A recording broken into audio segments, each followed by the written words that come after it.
I would like to call to order the study session for the City Council for the City of Wheat Ridge, Colorado for Monday, June the 2nd, 2025. We have two study items on our agenda tonight. See where my head is. Our agenda item number one is animal control amendments to the code.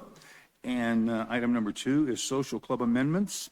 And we will start our meeting as we usually do with public comment on items that are on the agenda. So this is either about animal code amendments or social club amendments. And our first speaker is Mike Okada. And Mike, if you would please come to the podium and introduce yourself. Please spell your last name for the record so we get it right. And tell us whether you're speaking on item one or two. And we'll go from there. And item one is the animal control, and item number two are the social club. Thank you, Mayor Starker. My name is Mike Okada, O-K-A-D-A, and I live in District 4. I support staff's recommendation in item number one, and in particular applaud the recommendations made in section 4-11. Thank you, council members Weaver and Hulteen, for requesting this examination of the city's animal welfare codes. While I was reading through Chapter 4 of the Municipal Code, I noticed what may be an opportunity for a correction that I don't believe is mentioned in the memo. In Section 4-18, subsection B, the language references the affirmative defenses and exceptions. In Section 415, subsections B and C.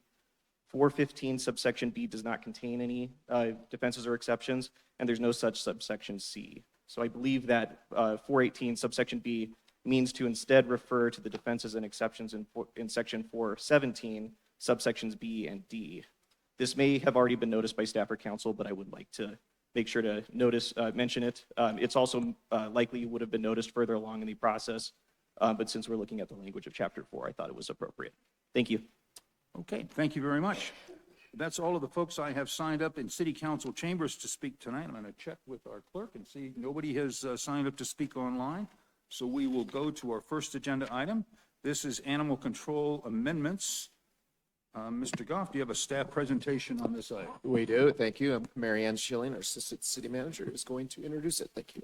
Yes, thank you. So this topic came up because of council members Weaver and Hulteen requesting a study session to review the city's animal welfare code. We found as we started digging in that a lot of the code was really outdated or out of practice. And so once we started digging, we kept finding a lot that we wanted to update. So we appreciate your patience as we go through about 20 amendment recommendations, but we think it's well worth it. And so I will now turn it over to Cole Hayslip to get us started. Thank you, Mayor, members of council. It's a pleasure to bring this item forward to you tonight to talk about some amendments to our animal code. So let's get started with our presentation. To start off with, let's go through the agenda for this presentation. We're going to begin with an introduction that explains kind of how we got here to this moment and sets us up for success to discuss those animal code items in more detail before concluding with the opportunity for council to ask any questions. So to begin with, we brought this item forward because Councilor Hulteen and Weaver suggested that staff revisit the animal code. And once we got into that, it was a good recommendation indeed, because there was a lot that needed to have a look taken at it.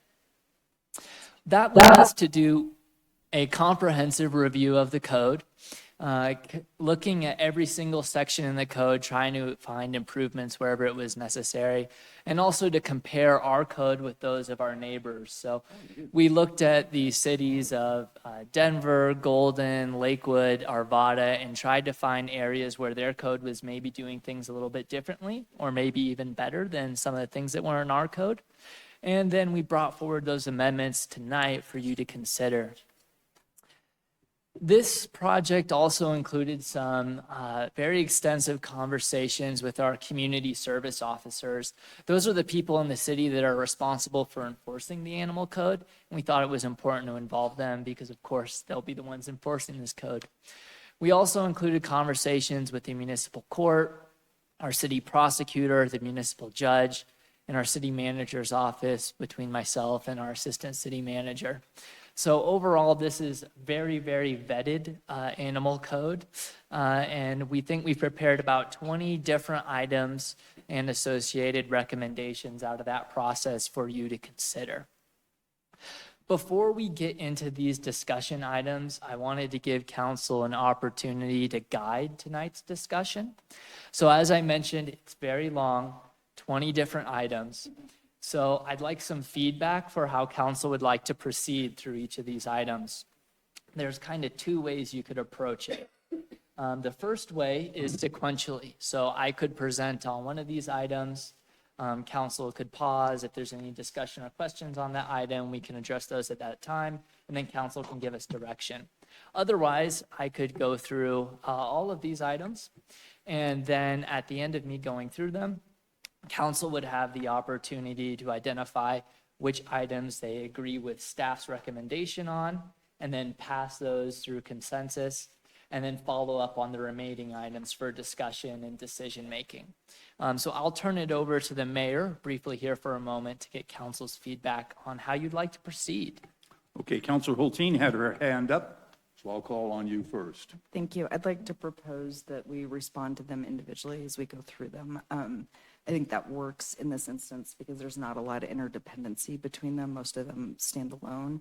I'm afraid that by the time we got to the bottom of the list, we would feel like we're starting over again. So I would like to propose we respond as we go through. If there's no further objections, we'll go through them and make a decision on each one as we discuss them. That's the way we'll do it. Fantastic. Well, let's start. And before I get into this one specifically, I wanted to describe for any audience that out there what the headings are, because we have a structure throughout here. So each of these items is assigned a letter. That's kind of like item 1, 2, 3, etc.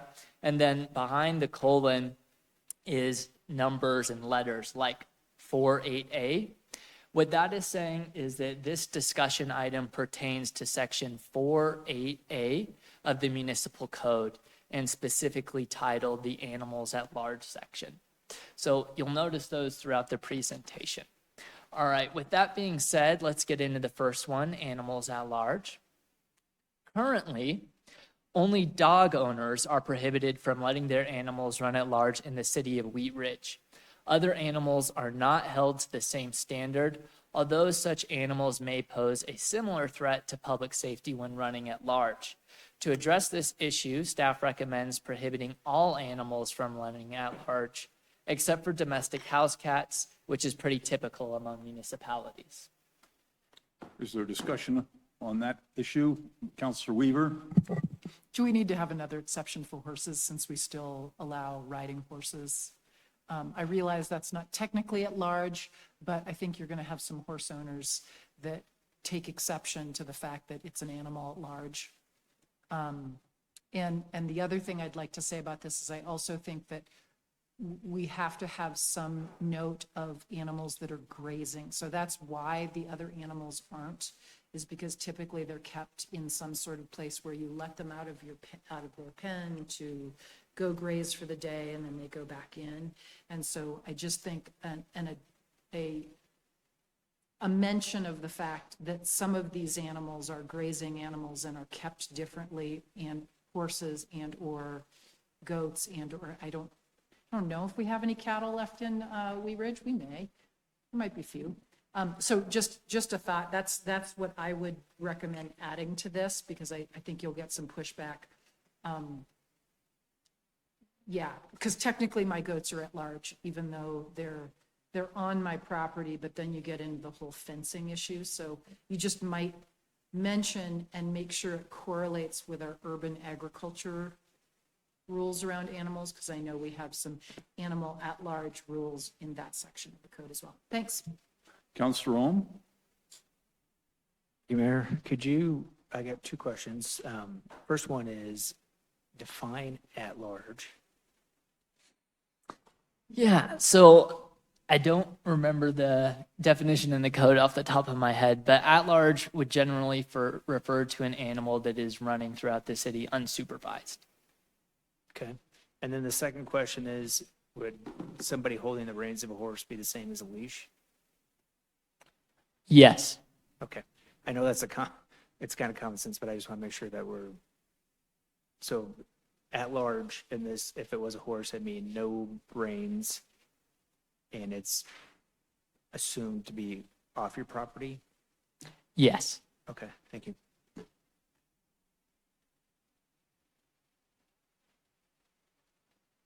Let me ask on the grazing animals that Counselor Weaver indicated, would a fenced containment for those animals be not running at large?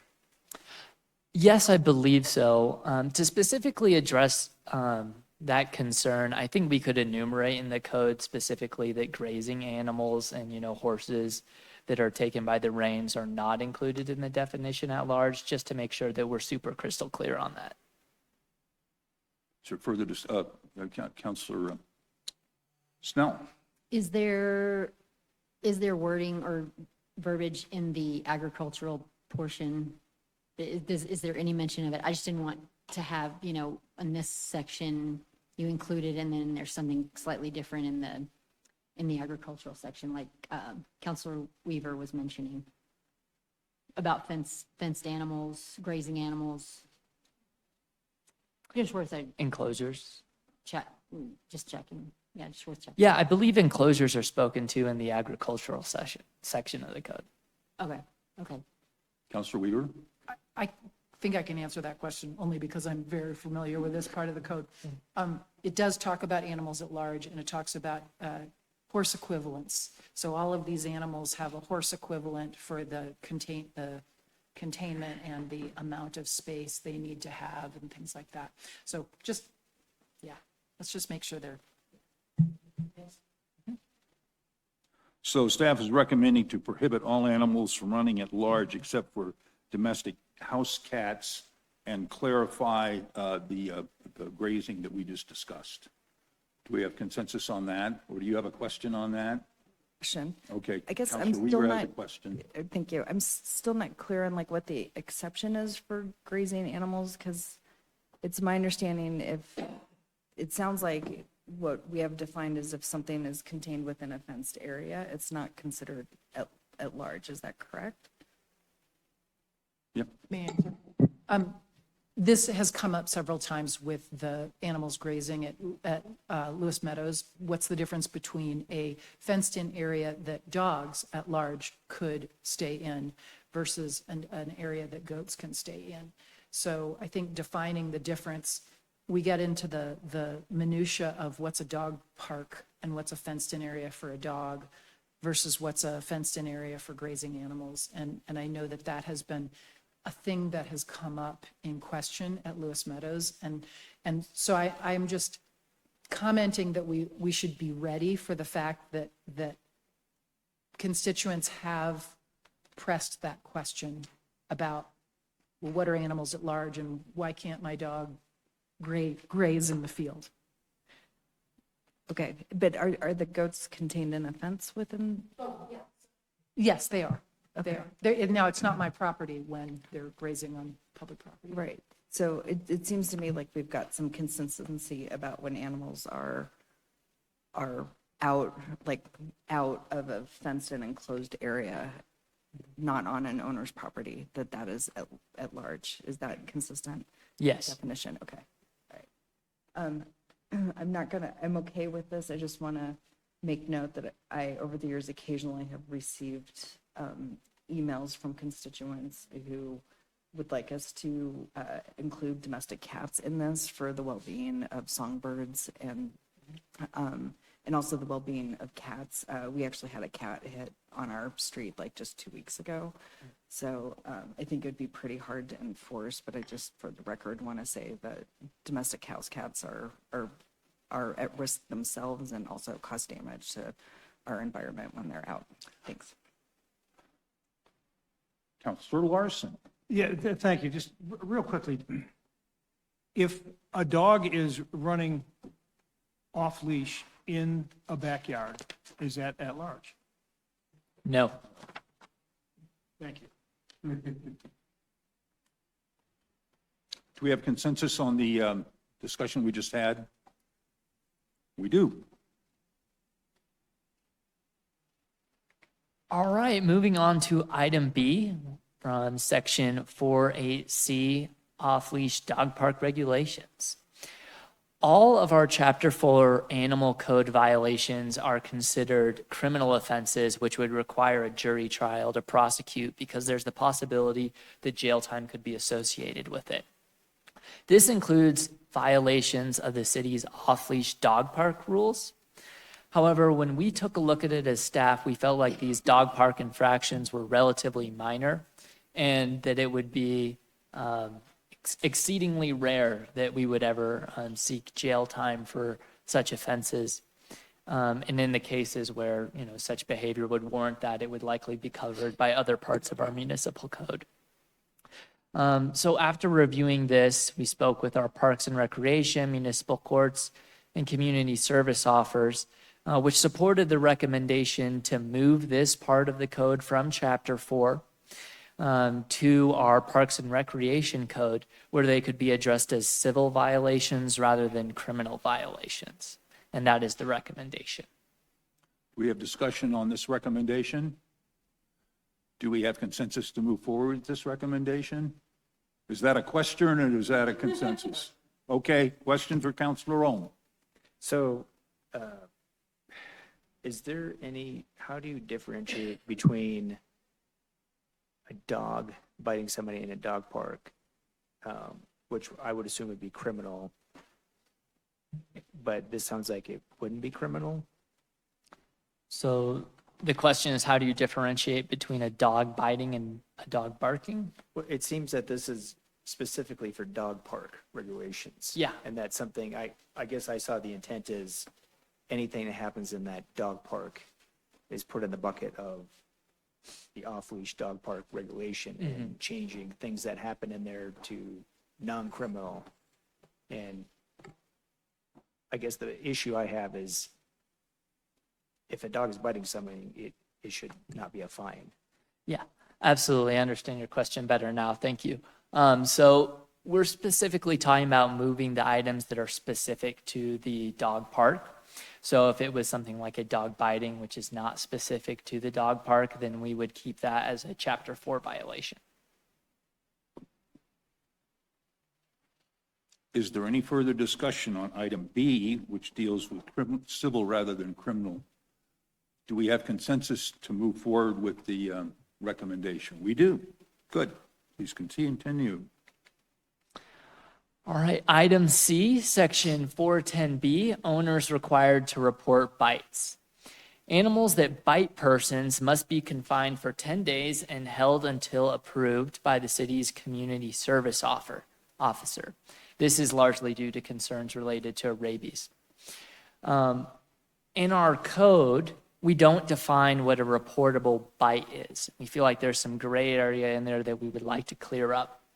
We would like to define a reportable bite as one that causes a wound breaking the skin, because those are the types of bites that are most concerning when related to rabies. We would also recommend requiring the animal owner to file an incident report with the city's CSOs within 48 hours of the incident. That way we're aware that the dog inflicted a bite and we can enact our standard rabies protocol. So that is the recommendation, to amend the code to specify that the confinement is required for any bite that causes a wound breaking the skin, and that the owner of the animal inflicting the bite must file an incident report within 48 hours.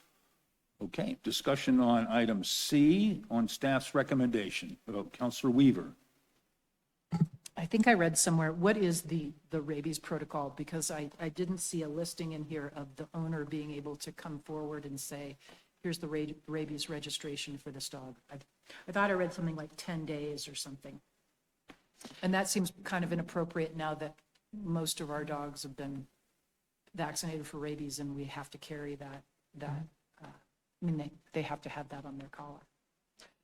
Yeah, so I won't be able to give the most detailed description of what that protocol is for rabies. But typically we require that if a dog bites a person that they be held in quarantine. That way a licensed veterinarian can observe them to see if they have any signs that rabies caused that. If there are any signs that rabies caused it, then they have to do a test, which requires euthanizing the dog. And then, if there is any rabies, then of course the person has to get a shot. This is extremely important because if you don't catch rabies early on, then it's almost always fatal in humans. I understand that, but I don't see any information about the owner being able to bring data before the dog gets put down, that they have had a rabies vaccination and the vet is contacted and a bunch of different things. That just seems, I understand when this was written, that was appropriate at the time. It doesn't seem really that appropriate right now, to be that, to have that kind of response about while rabies isn't eradicated, it is not as prevalent as it has been even 10 years ago. So I guess I'd like either some comments from other counselors on that or, yeah, thanks. Counselor Ohm. Thank you, Mayor. In my comment on I know this is about rabies, but I would kind of agree with Council Weaver about, I actually have less of a concern about rabies and more of a concern about waiting 48 hours to say, hey, my dog bit somebody. How did we land on 48? And because I don't know what that, if somebody did somebody harm, like when a person to person, what's a typical time frame of when that incident would have to be reported versus the dog? Is this solely based on the potential for rabies? That's why we have the 48 hours? Yeah. We have Commander Hunt who can help answer some of Okay, these Commander questions. Hunt. Yes. So to answer a couple of questions for you and a little bit of background on me, I spent years as CSO supervisor. I currently oversee the CSOs who deal with the containment and the quarantine. So the period is 10 days and the reporting is 48 hours. The recommendation is that because, as was said by Cole earlier, that 48-hour period is really important for the veterinarian to identify whether the animal does or doesn't have rabies. Unfortunately, there are more people that don't have licensed dogs and vaccinated dogs than there are that do. So it's in order to protect all the public with the quarantine period. Even if they can prove they have vaccinations. Yep. Yeah, because what the vet will do is they'll want to examine the dog, take a look at the dog, look at its behavior, because even if it has vaccination, there's still a possibility that they could contract it. And because it's pretty much fatal, 99% of the time, 100% of the time with in humans, it's really imperative that our CSOs and the veterinarians identify if the animal does it. So even though it's a small percentage, it's still critical to the human population that we identify. Thank you. Counselor Hulteen. Thank you. It feels a little bit trivial, but we're saying animals in here, and I'm assuming we mean domestic animals. Yes, ma'am. Okay, I just want to clarify that that's what we're talking about in here. And I actually have experience with this. I had one of my dogs who actually had been hit by a car, bit me as she was dying. It was like a pretty traumatic and awful experience, but I still had to report it to the state because it was a dog bite and had to go through a whole rabies protocol because of that. So I'm personally familiar with this. I do hope that everyone errs on the side of, trying to prevent putting as many animals down as possible. I understand that we need to really curb it in humans, but this one's a little bit tough for me, but it's the right thing to do for public health. And I think defining the bite more clearly would be helpful. Counselor Snell. It mentions that the dog needs to be monitored for 10 days by a veterinarian. Is that a veterinarian that is designated by the city, or is that your own vet who holds the dog? It is usually, we quarantine them with either, if they do have a vaccination record, we can put them in the home with the authorization of the vet and Foothills Animal Shelter. If they don't, we put them with Foothills Animal Shelter where they monitor them for the 10-day period. And during that time frame, the dog owner has the ability to go to the judge and ask for a hearing so that they can seek the ability to take them home if the judge believes that's warranted. Is there a requirement for the bite victim to come forward and make a complaint or a report? Currently in our statute, there is not, but generally we'll get notification from a treatment facility, from an emergency room or a doctor's office. They're mandated by Department of Health to report those bites. So CSOs may get them, but they may get them 48, 72 a week later. So there's no guarantee that we're going to get them as quickly as we would like. And I think that's the reason for the 48-hour recommendation. Thank you. Is there further discussion on this? Councilor Larson? Another real quick question. Since this is something in Chapter 4, would a violation of this, somebody not reporting or whatever, would it still be considered a criminal offense? Yes. Thank you. Is there further discussion on the recommendation? Is there consensus to adopt staff's recommendation for item C? We do have that approved. Going on to item D, please. Item D, Section 410E, rabies quarantine vaccinations. As spoken to earlier, rabies is a viral disease transmitted through the bite of an infected animal. Animals that bite humans must be quarantined and evaluated by a licensed veterinarian. To maintain accurate testing, the city of Wheat Ridge prohibits owners from euthanizing these animals before they are confined by the city's community service officers. Additionally, vaccinating these animals before quarantine and evaluation can similarly interfere with symptom observation and test accuracy. In order to address that, we are recommending that we prohibit animal owners from administering a rabies vaccination to an animal under quarantine unless approved by a community service officer. Councilor Larson? How would somebody administer a rabies vaccine to a dog that's in quarantine? Interesting. Well, the owner, before the dog is put in quarantine, would likely do that. Once it is placed in the hands of someone else, it would be more unlikely.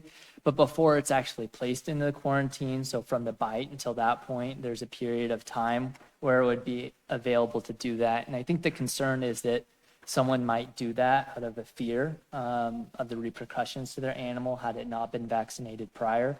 And the trouble with that is it just really impacts the accuracy of the rabies test, which is crucial in this circumstance. Is there further discussion on item D? Is there consensus to adopt the staff recommendations on item D, which is to prohibit animal owners from administering a rabies vaccination to an animal under quarantine after it has bit a person? Do we have consensus on that? We do. Item E, Section 410H, rabies outbreak powers. And I'm willing to bet they didn't put this one in your orientation packet, Mr. Mayor. But the mayor, according to our code, holds broad powers to regulate animals during a declared rabies outbreak. That includes, regulating the times at which animals may be out in public, putting in place curfews, and other things related to preventing the spread of rabies. When we looked around at other cities, it was relatively rare. Well, we didn't see any other cities that put this in the hands of an elected official. Any cities that they spoke to it, they put it in the hands of the police department.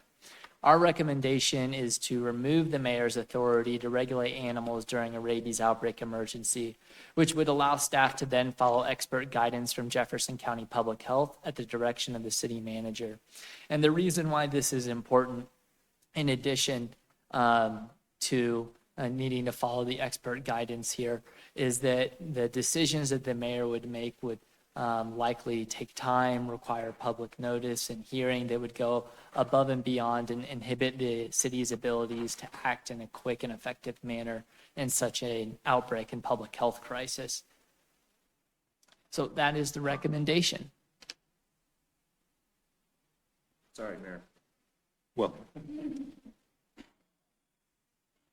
questions on this? Councilor Weaver.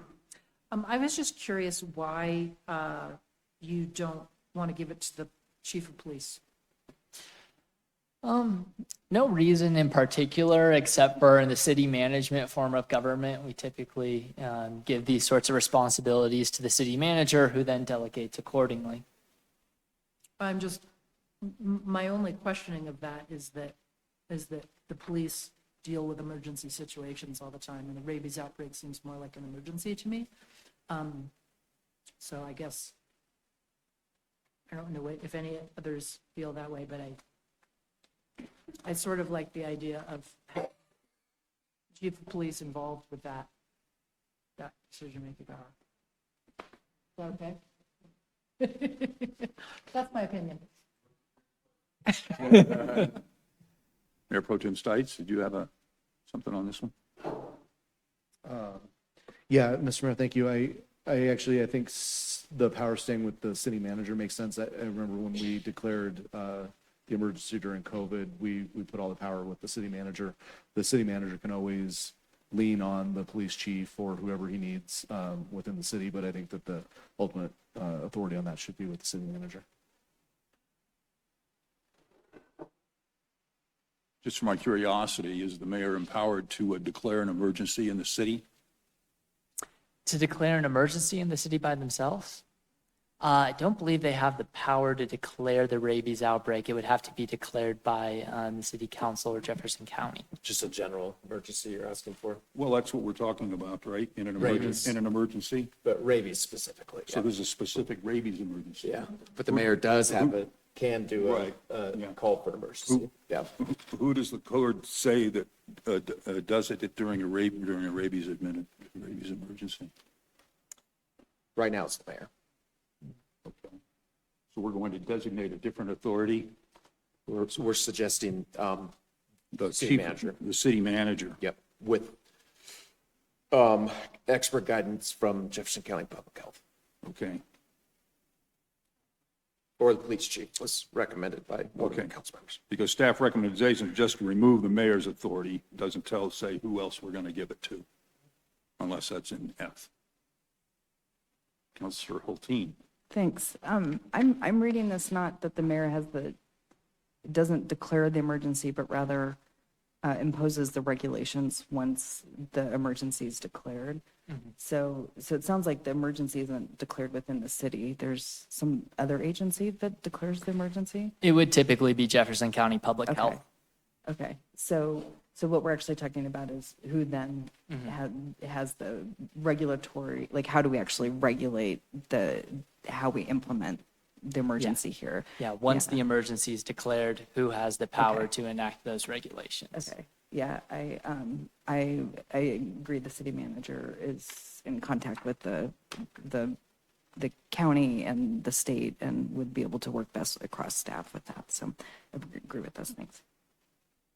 Any further discussion on this? So the recommendation is to remove the mayor's authority to impose regulations on animal control during a rabies outbreak, emergency. Do we have consensus on that? We do. All right, item F, this one is in section 411A, unsafe transport of animals, and this is a new addition to the code that we are proposing. The unsafe transport of animals addresses situations where an animal may be exposed to extreme weather or a risk of falling from a vehicle during transportation. The city's code does not currently address this issue. When we looked around to other cities, it seemed to be something that was quite frequent they would address. And when thinking about the issues, staff felt like there was good cause to do so related to the animal's well-being. So we are proposing that we require animals to be transported in an enclosed vehicle, trailer, or securely restrained in a manner that protects them from fall or extreme weather. And that is the recommendation. Discussion on F, Counselor Larson. Would this be something that would be, I forget the description, but something where a police officer sees this, sees a dog in the back of a pickup that's not secured, he's allowed to pull the vehicle over? Yes, if it's in danger from falling. Yeah. Additional discussion? Counselor Hoppy. Thank you, Mr. Mayor. My question is that, if we are transporting animals in an open trailer, not an enclosed trailer, then what we're saying is that they have to be tethered inside the trailer? Yes, in a manner that would be sufficiently safe so that they couldn't, fall out of that trailer and then be, for lack of a better description, hanging from the side of it or something like that. The tether would need to be short enough that they would be prevented from leaving the vehicle. Okay, thank you. Counselor Hulteen. Thank you. This is actually one of the ones that is why I asked us to revisit our animal regulations in the city, and it was based on an experience I had at the Costco parking lot in Arvada on a really hot day. And there was a dog clearly in distress in an enclosed car, and I called the Arvada police, and they were authorized to actually break the window of the car to get the dog out. And I looked in our regulations and found out we did not have the same protections for animals. So I'm glad we're moving forward with this type of welfare. So I'm very much in support of this. Thank you. Counselor Larson. This brings up this idea that our police has the authority to enforce Colorado statutes. And these are statutes that may not be on the books here in Wheat Ridge. What we're saying is that the city of Wheat Ridge should have these specifically in our code. That language pertains to the next two items in specific. I'm not aware of any state statute that regulates the transport of animals in a safe manner, but that does relate to the next two items. I'm sorry, you're right. I was looking at the next one, but this issue comes up in a couple of different places. So I'll withdraw the question. Any other discussion on this item? So do we have consensus on item F to prohibit the unsafe transportation of animals as recommended by staff, which would require animals to be transported in an enclosed vehicle, trailer, or secure restraining device that prevents them from falling, being thrown, or jumping from a vehicle? We do. All right, moving on to item G in section 411. This is new language proposed related to animals being exposed to extreme temperatures in vehicles. This one was also proposed that we take a look at it by Councilor Hulteen. Several cities prohibit exposing animals to unsafe conditions, but as was mentioned earlier, this prohibition is not currently codified in the city of Wheat Ridge. Instead, staff relies on state law to address these situations, which we do have to do from time to time. However, staff is recommending that we codify this prohibition locally to strengthen local authority, to provide a clear city-specific legal framework for enforcement. And if we were to do this, if the state changed their language in any way, ours would still be in place. So it would give us a foundation that would not be subject to changes at the State House. So the recommendation, again, is to codify a prohibition on leaving animals in conditions that expose it to extreme temperatures or any other circumstances that endanger their health or well-being. Councilor Larson. Thank you, Mayor. Could you kind of walk me through what that would actually look like at the parking lot at the grocery store if there is an animal inside a vehicle that's obviously suffering? What steps are required of the CSO or the police department, and how is the operator of the vehicle, how are they kind of brought into it? Commander Hunt will walk us through that. So what typically happens in a situation where you have a vehicle left in a car is the police department will get a call for service. So the officer, CSO, whoever goes out and investigates it, they'll take a look at what is the temperature of the day? Are the windows rolled down? Does the animal have water inside the vehicle? Where's the vehicle parked? Is it parked in the shade? So it's really that totality of everything. And as we talked, we do have the authority under the state statute to, if needed, rescue the animal, which means break the window. So I think that investigation really looks different in every different situation. There could be the cold. Is the animal left out there for a long period of time? Does it have covering? Is it exposed to the elements? So in one situation, it could be out in the back of a vehicle. Another, it could be inside the vehicle. Our CSOs have heat thermometers, so they can point it at the dog. They can see what the temperature is inside the vehicle. And generally, we look for an elevation of about 10 to 15 degrees above whatever the temperature is. So if it's 50 degrees outside and it's 60 inside, the animal's fine. But does it have water and food and that sort of thing? And how long has it been left there? Now, if it's a 90-degree day, more than likely it's going to be 100 degrees inside. They can actually take the temperature of the animal as well. And if they feel that it's at risk, they can't get a hold of the owner by doing a check on the license plate to see who it is, then they will usually consult with the supervisor and get authorization to break that window to remove the dog. Would the officer stay on scene then waiting for the owner? And then what happens when the owner finally shows up?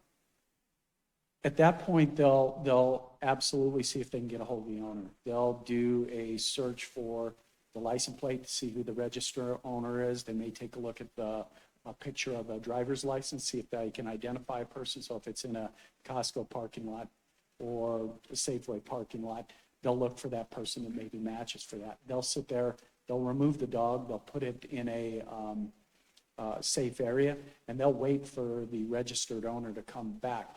If not, if it doesn't, the owner doesn't show up, they'll take that information, they'll follow up on that registration, they'll take the dog, put it in animal foothill shelter for safekeeping, and then we'll try and go through the notification, identification of the dog owner.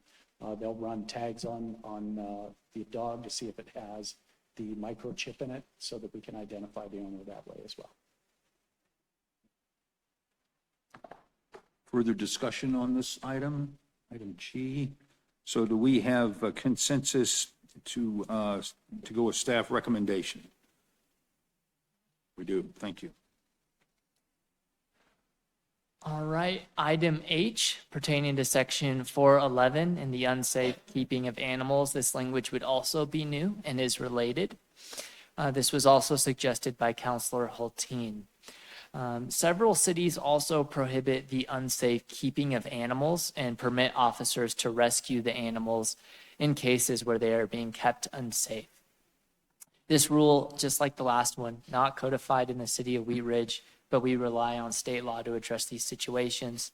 And just like the last one, we're recommending that we codify this prohibition locally to strengthen local authority and provide that clear city-specific legal framework for enforcement. Okay, do we have discussion on this item? Councilor Larson? Would the police officer be required to get some sort of a warrant or some sort of authorization that allows them to enter a private residence? This would allow them to do that without a warrant. So they would not be allowed to take evidence for other things. They would only be allowed to go in there to perform the rescue operation. Thank you. Any other further questions on this item? Councilor Weaver? I'm sorry. How is this different from animal cruelty?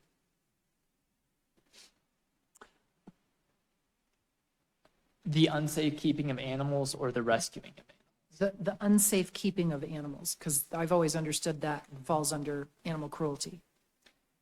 They are related, and there are times when there's unsafe keeping, and at the city, we've enforced it as animal cruelty. Okay. So This is would just- be adding specificity to that charge. No problem. Thank you for the clarification. Any further questions on this item, discussion? Do we have consensus to move forward with the staff recommendation on this one? We do. Thank you very much. Item I pertaining to section 414B titled Exceptions. So currently in the city of Wheat Ridge, it is illegal to possess exotic or wild animals. And the way our code defines that is we simply declare that all animals are exotic, except for a small subset of animals which are domestic or for agricultural purposes and are expressly allowed. In addition to this framework, the code allows the chief of police to grant renewable one-year exceptions to this prohibition. In the past, these exceptions have rarely been requested, although in recent memory and in the future, we're anticipating that the city will receive more of these requests. In order to address that and prepare this section of the code to be more effective for administrative and enforcement purposes, we're recommending updating the language in here to allow the chief to impose reasonable conditions on the keeping of these animals, to include a one-time $50 application fee to cover the city's cost of investigation at the first time that interested parties would apply for this exemption. And additionally, just to clarify some of the administrative procedures that are required to put this part of the code into better action. So the recommendation here is to amend the chief's exemption process as described. Discussion on I. Counselor Weaver. I would like to know if the kangaroo facility falls under this. Yes. Because it would. Great, thank you. Counselor Rome. The only question I have is just the $50 application fee seems quite low. If you can explain that. Yeah, $50 isn't a set number. If you wanted to charge more, you could. If you wanted to charge less, you could. We wouldn't be too concerned. We feel like there needs to be a fee just to cover the city's costs for investigatory purposes.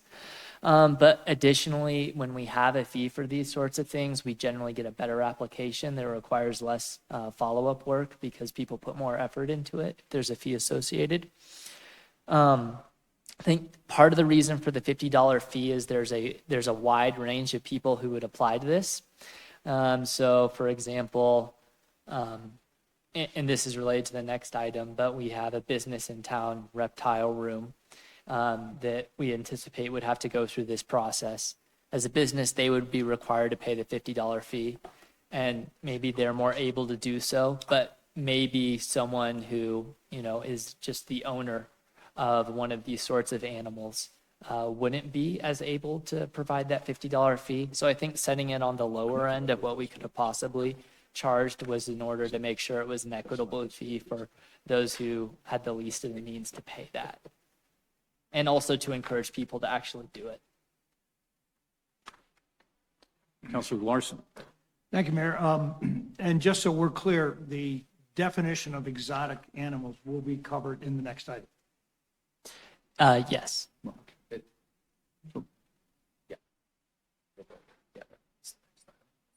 Okay.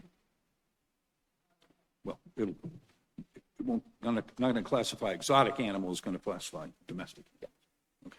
Just to put a finer point on it. Is there any further discussion? Counselor Hulteen, did you have something else? Do we, this is I, do we have a consensus to move forward? Okey-doke. Looks like we do.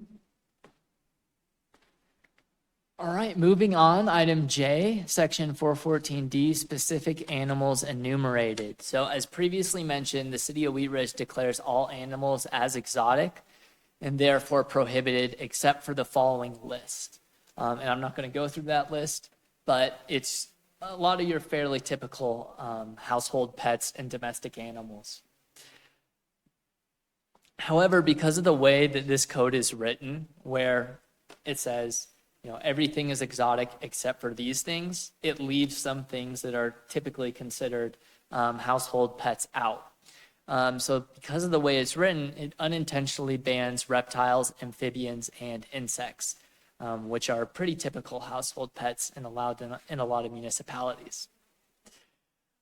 We also felt like there was no inherent health or safety concerns with owning most reptiles, amphibians, and insects. So we recommended updating the language as follows.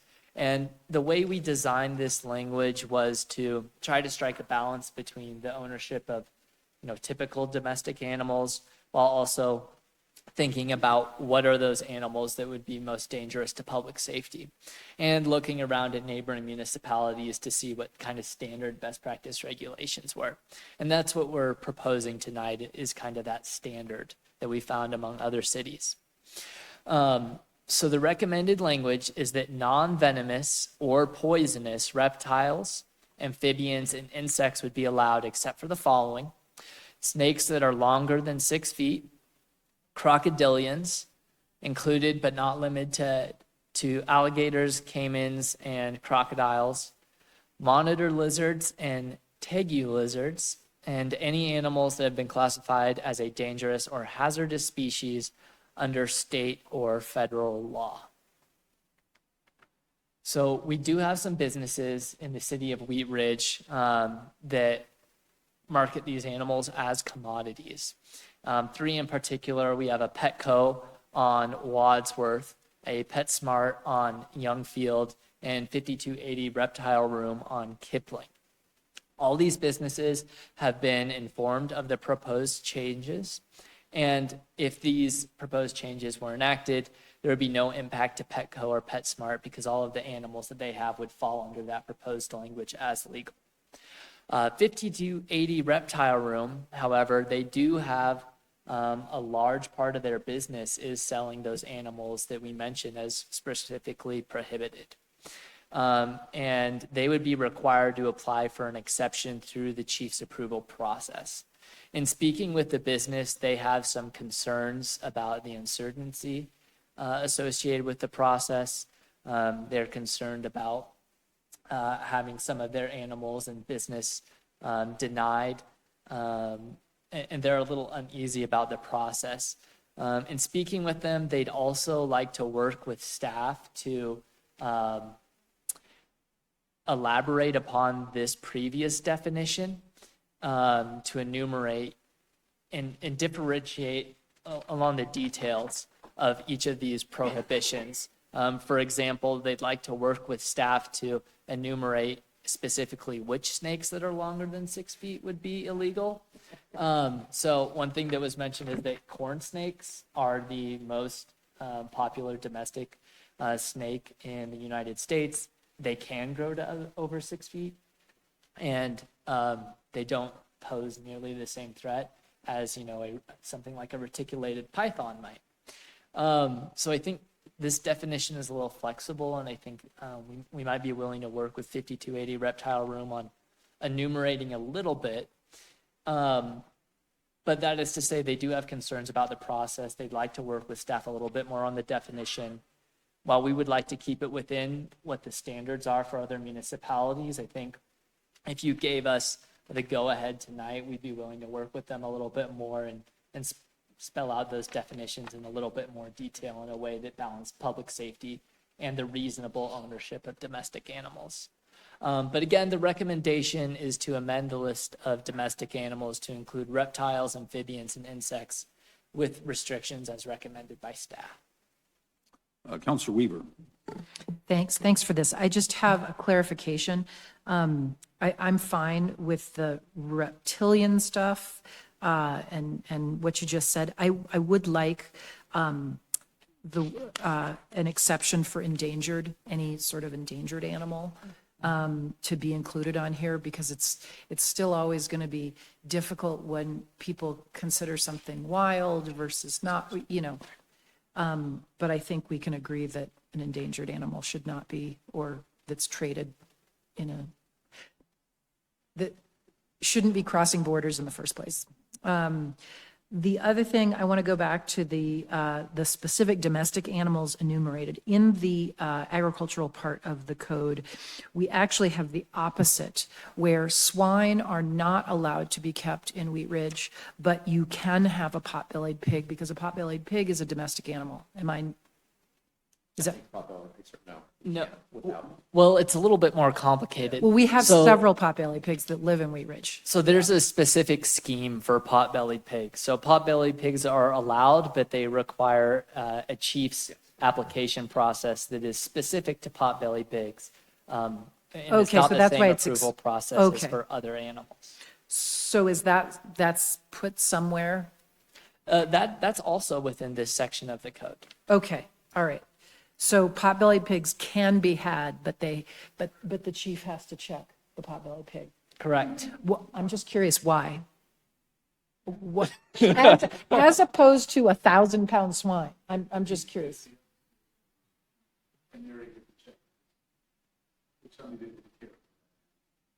Okay, all right. I was just curious. Can you tell me about the swine? Because I've always understood that we are not allowed to have swine, domesticated swine, keep them, sell them, eat them.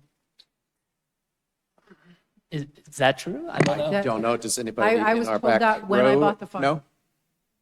Lucas, do you know anything about that? You guys want to come, I'm sorry, come to the mic, please. Is that under ag, are you looking in the ag section? These are in the, I just know they're in the ag rules. Because potbelly pigs are also, I just want to make sure that this coincides with what's in the ag rules, because I know there's a mention of potbelly pigs. Because this is the first time I've heard that about potbelly pigs.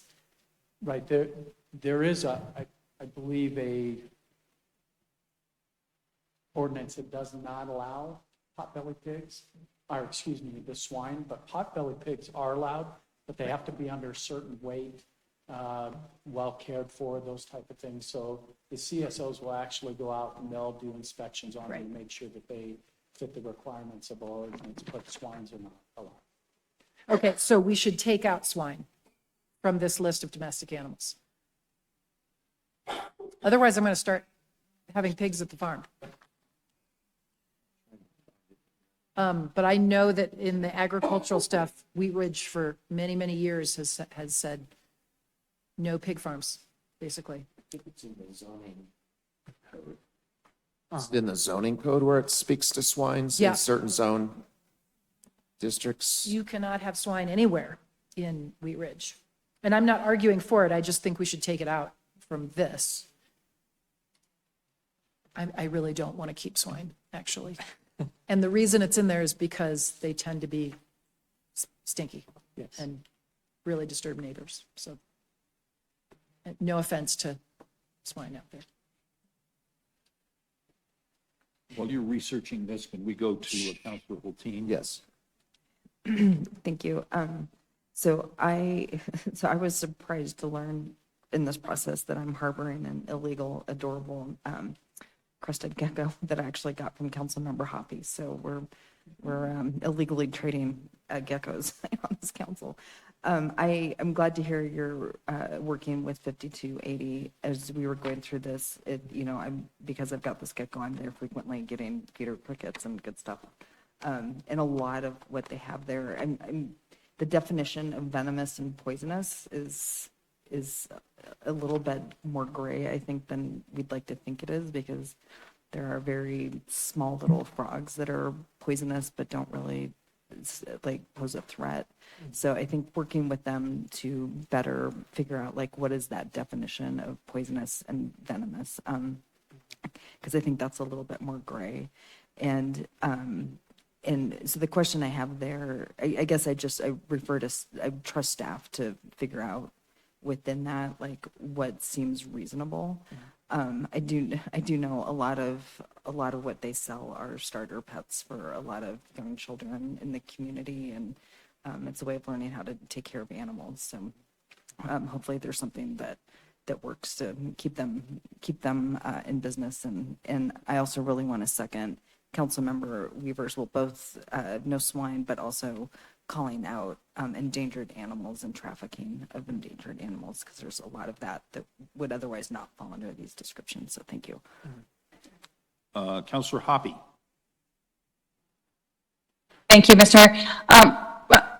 My concern is that I don't feel like item J is fully fleshed out yet. And what I'm inclined to do is skip on it for tonight, get it flushed out and have it brought back to us, rather than put something in the code and then have to come back and amend it. And so that's just my suggestion. Thank you. We'll keep that in mind. Counselor Larson. Thank you, Mayor. Just to be clear, when we look at these two items together, the first one talks about an exception that the police would grant. My question is, first, are they granting an exception for the business as a whole or for the individual species? And if it is an exception for the business, then if that business then adds another line of reptiles that were not included originally, do they have to get another application for an exception? Yeah, so the exception would be for the business, and the update to the code, which council just reached consensus on, gives us the administrative discretion to say, this business, you have exceptions for these animals, but not these animals, for example. And if they were to get animals that were not allowed previously under their specific exception granted to them by the chief, they would have to go back and get another exception or get an update to their exception. Is there further discussion on this item? Did you have something? I'm sorry, we'll do further research on the swine. In section 4, it does say they're considered domestic and they're allowed. And But then in the zoning, they're allowed in A2, but not A1. So there's some discrepancies there. Yeah. Maybe, let me start with this consensus that Councilor Hoppe has proposed that we postpone discussion or postpone a decision on this item at this time. Okay, we're going to postpone that now.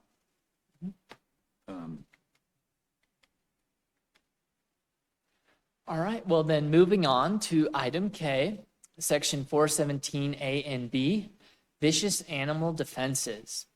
So it is unlawful for a dog owner to keep a dangerous dog or a vicious animal in the city.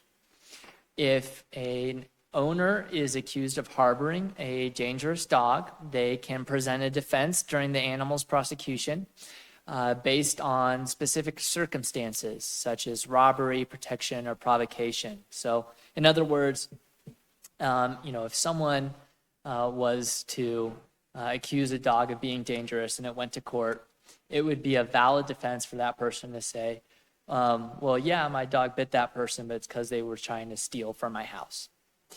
So that is the framework that's in place for dangerous dogs. The definition of vicious animals is quite similar to that of dangerous dogs. It simply just applies to all animals that aren't dogs. However, those same defenses are not available for vicious animals. And we would like to expand those defenses that are available to vicious dogs, or dangerous dogs, to vicious animals, so that we could ensure that animals with reasonable cause have an affirmative defense in court. And so this would allow, for example, if a cat had scratched someone and was brought to municipal court as a vicious animal, that would allow that person to similarly say, well, hey, that person was provoking my cat on my property. And that would be a valid defense. So again, the recommendation is to expand these affirmative defenses for dangerous dogs to apply to vicious animals. Councilor Weaver. I agree with this. I just have a quick question.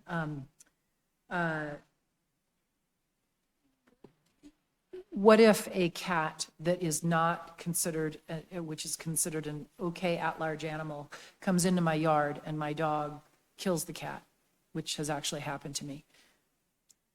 Yeah, I believe, so you're asking about how that would be defensible for the dog?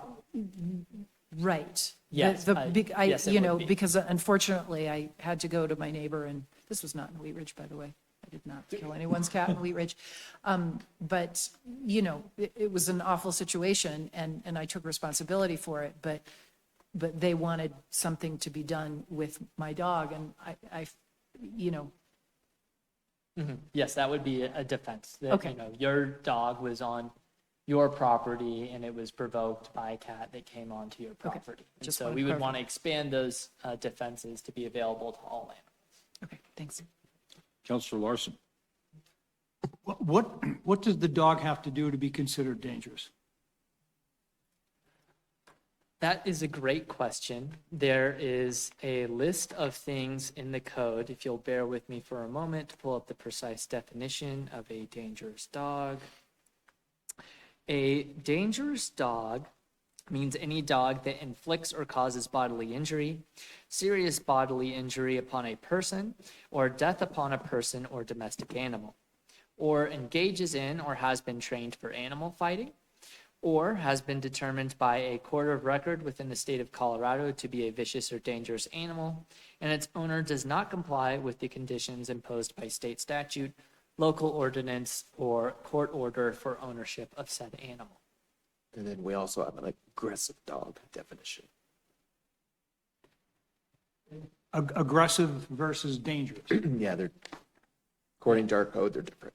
Yes, the aggressive dog definition is for slightly less consequential offenses. So it would be one that is aggressively barking, for example.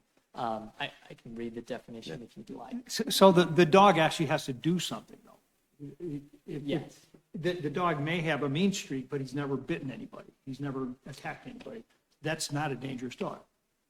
If he hasn't committed the act. Yes, depending on the definition, it could be an aggressive dog, but it might not be a dangerous dog until it actually gets to the point of inflicting that wound or injury, or if it has been trained to do so. Additional discussion on this item. Counselor Snell. I'd just like to mention, you threw out some of the situations in where dogs are known to be dangerous. There are plenty of examples of dogs who have been rescued from fighting situations that are family pets. And so I don't think that this would apply, but I just wanted to throw out that is, you're getting into like BSL and into that territory, and I'm hoping we don't go down that road. But just to clarify, there are dogs that I think may have been put in situations previously, and they have been rehabilitated, and then they're, part of the family. And so I don't think that applies, but I just wanted to throw that out.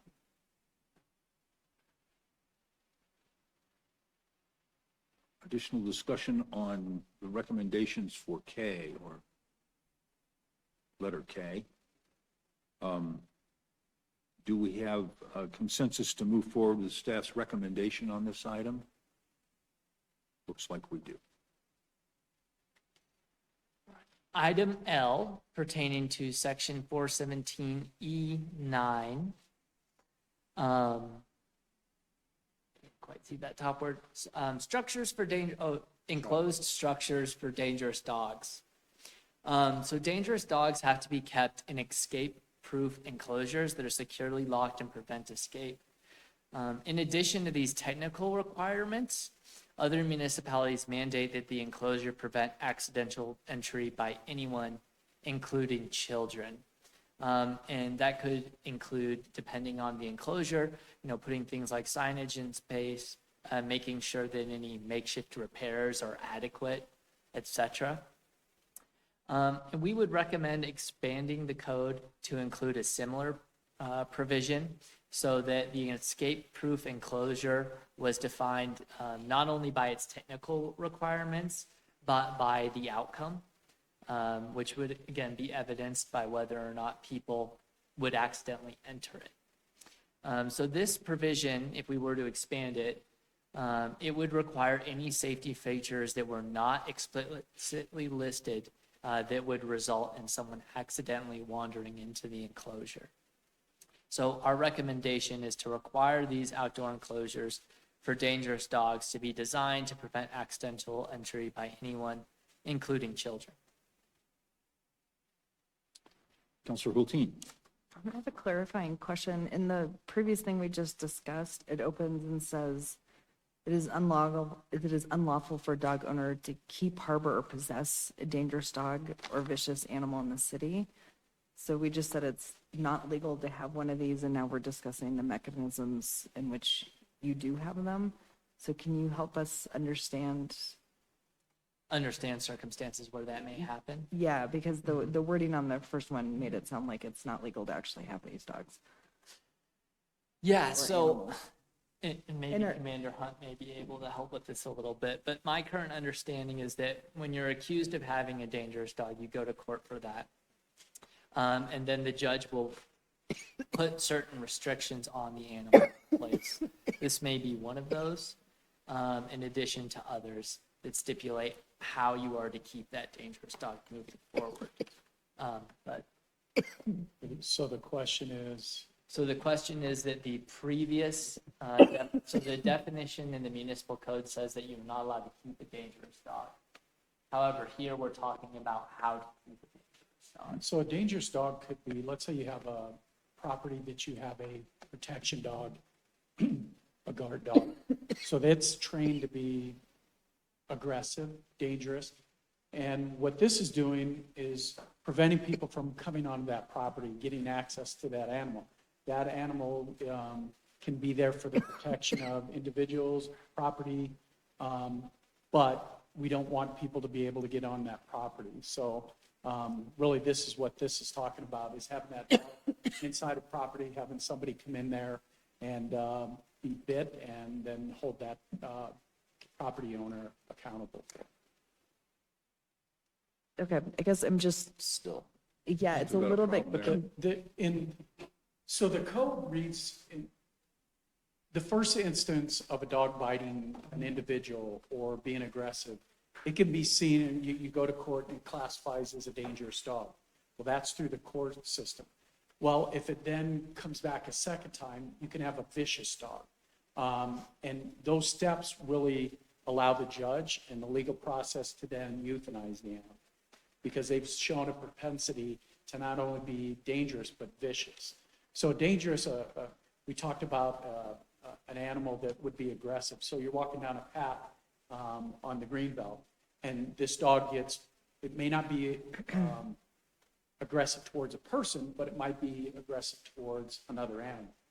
And it's just aggressive to that animal. It's not dangerous unless you're another dog. So it really puts the responsibility back on the owner to control the dog, to make sure that that dog is held in a certain restrictive area to keep it from going off and biting another animal.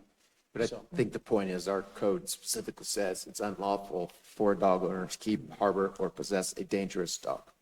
Yeah, and I think So we need to change that language, I think. Yeah, I think the issue is that it says that, and that's the way that whoever wrote the ordinance structured it, but that's not what it means in plain speaking language, so to speak. So you can have a dangerous dog, and we allow dangerous dogs, but the way it was written in there like that was to prevent people from keeping them unlawfully. What So it needs to probably be- needs some it needs to be clarification and clarified. improvement. Yeah. yeah, so it sounds like we need to update our definition of aggressive, dangerous, and vicious to be consistent with how we enforce that. And so do we need to include in here something that changes the language around it's unlawful? We do. We need to look at this more closely. Okay. Would you like to pull this off? Yeah, I mean, or do more research and bring it back along with the other one as well. Yeah, I'd like to move for us to pull this and bring back with a look at the definitions of dangerous, of aggressive, dangerous, and vicious. Because it sounds like those tie together and we're running into conflicts within what's here. We have consensus to hold off on L and bring back a better definition of a dangerous dog and that, okay. And that's L, and I would like It's- to And there's an also additional one. K. It's K as well. K and L are tied together. Okay, so we're going to X out that and do K and L. Okay, we will now Alright. go to M. And we might want to do M as well, which relates to the transfer of dangerous dogs. I would think so. We'll put this with that, okay? Okay, so we can check that off our list. Yeah. Okay. And then- Then we will go then to N as in Nancy. Yes. All right, moving on to item N in our licensing authority. Cats and dogs are required to maintain or obtain a mile-high rabies tag, which was recently eliminated and replaced with a different tag structure by the licensing agency that delivers that tag. As a result, it's kind of confusing. And the city's uncodified policy requires dog owners not to obtain that mile-high rabies tag, but in practice, we require them to obtain a license through Foothills Animal Shelter, which is our, in practice, licensing agency as a city. Additionally, what's confusing about this language is it requires the city of Wheat Ridge for people to license their cats, but in practice, we as a city do not require cats to be licensed. And Foothills Animal Shelter, our in practice licensing agency, does not license cats.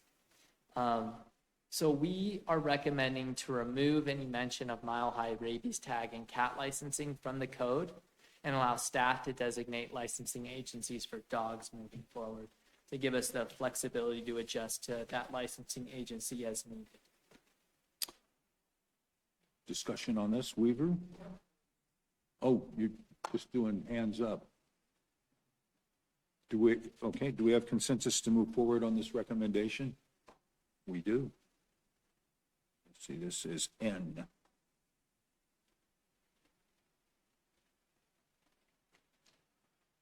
You're on O. Yes. My pointer's being slow now. We all are. All right. Child-proof structures for guard dogs. So the city does permit guard dogs for the protection of people and property. These guard dogs have to be confined within an enclosure that's adequate to prevent escape. These enclosures should be regulated similarly to those for dangerous dogs.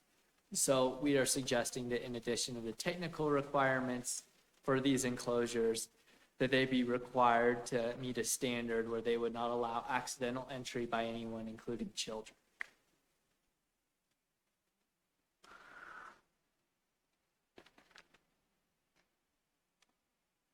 So this is typically, so I've been in places where you hire dogs to provide perimeter. And so the perimeter security that the dog has would need to be prevent accidental entry. Yes. Okay. So you couldn't accidentally jump over the fence or something like that. Yes. Yeah. Okay. Any discussion on this item? Is there consensus to move this forward? There is. It's, oh. All right, moving on to item P, section 433, guard dog cease and desist orders. This is new language proposed by the city. Golden's Police Department issues cease and desist orders when the presence of guard dogs may pose a threat to any person, property, or animal, simply based on where the location and the specifics of where that guard dog placement is. We don't have this provision in place, so if someone wanted to put a guard dog in place and we felt like the location of it was not appropriate or it was a threat to public safety, we wouldn't have a way to address that. So we feel like by instituting that similar provision, we could further enhance public safety while allowing property owners the option to appeal that decision from the city. So our recommendation is to authorize the Wheat Ridge Police Department to issue cease and desist orders to property owners who place guard dogs on their premise, with the order subject to an administrative hearings appeals process. Discussion on this item. Councilor Larson. Thank you, Mayor. The city will require the owner of a guard dog to have that guard dog within a safe enclosure. But now with this, it looks like even with the safe enclosure, a complaint or somebody that walks by and got barked at could ask the city to issue a cease and desist. It just seems like it's kind of circular and conflicting with the previous. Councilor Weaver. I Or would, did you have a reply to that? I'm sorry. Or, No, I'm not sure there was a question in specific. It looks like we're asking guard dog owners to put the dog in a safe enclosure. But we're also telling them that even with the safe enclosure, your dog could be told to go away under a cease and desist. Yes, that's correct. What would the circumstances be for allowing that? Well, it would be hypothetical, and I know Counselor Weaver has a reply to that she would like to give, but it would likely depend on the location of where the guard dog was placed. So if I was to speculate about what our community service officers might designate as a place that's inappropriate for that, it might be one that's high with pedestrian traffic and lots of activity where the placement might be inappropriate. But this is even in an enclosure, a safe, escape-proof enclosure. Is there anything you would like to add? Yeah, I think in looking at this, sometimes the definition of safe by individuals, it's different. So that person who would have the guard dog may say it's safe, nobody can get in. But if the police department looks at it and the totality of everything and says, well, you can get in, we have the ability to go back and say, we don't think it's safe. At this time, we're going to give you a cease and desist. You can go and speak to the judge. He can have an administrative hearing, and he can deem it to be safe or not safe. So I think what this does, it adds a layer to the police department to ensure the safety of the public. Because not everyone agrees all the time what safety is for our community. Counselor Weaver. I just wanted to make a comment that I appreciate us including this because obviously if someone moved in next to me and had a guard dog on their perimeter, it would disrupt a lot of things that were happening at my farm since I have animals at large on my property that are enclosed. So that would be one example. Additional discussion on item number P, letter P. Do we have consensus to move this forward? We do. Thank you. All right, moving on to item Q, inspection of licensed kennel facilities. Businesses that are engaged in the commercial breeding of cats or dogs must obtain a kennel license. The city may inspect any licensed kennel facility during normal posted business hours. Arvada requires the inspection if there is reasonable cause to believe that the facility risks animal or public safety. So in the city of Arvada, they're allowed to go outside the normal business hours if there is a safety concern associated with it. We're recommending that we institute something similar here in Wheat Ridge. So regardless of if it was the normal posted business hours or not, if we felt like there was a reasonable cause to believe that the facility was risking animal or public safety, we would be able to go ahead and inspect that kennel facility. And that is the recommendation. Counselor Hulteen. Question, and it may or may not be well-formed, but so if it's a business that breeds cats and dogs, then it's registered as a business, is that correct? Yes, and they Okay. have to have the kennel license in And they have to addition have to the business license. Okay. Do we have any particular protections of people who are, like, if my dog was pregnant and had a bunch of cute little puppies and I decided to sell those puppies? I mean, where does that fall in our code? And by the way, everyone would want one of these puppies because they would be very cute. Are you asking if you'd be a kennel? You Yeah, need a kennel license? Yeah. would I be a kennel? By the way, my plat does not allow this. I'm not allowed to breed dogs per the plat. Yeah.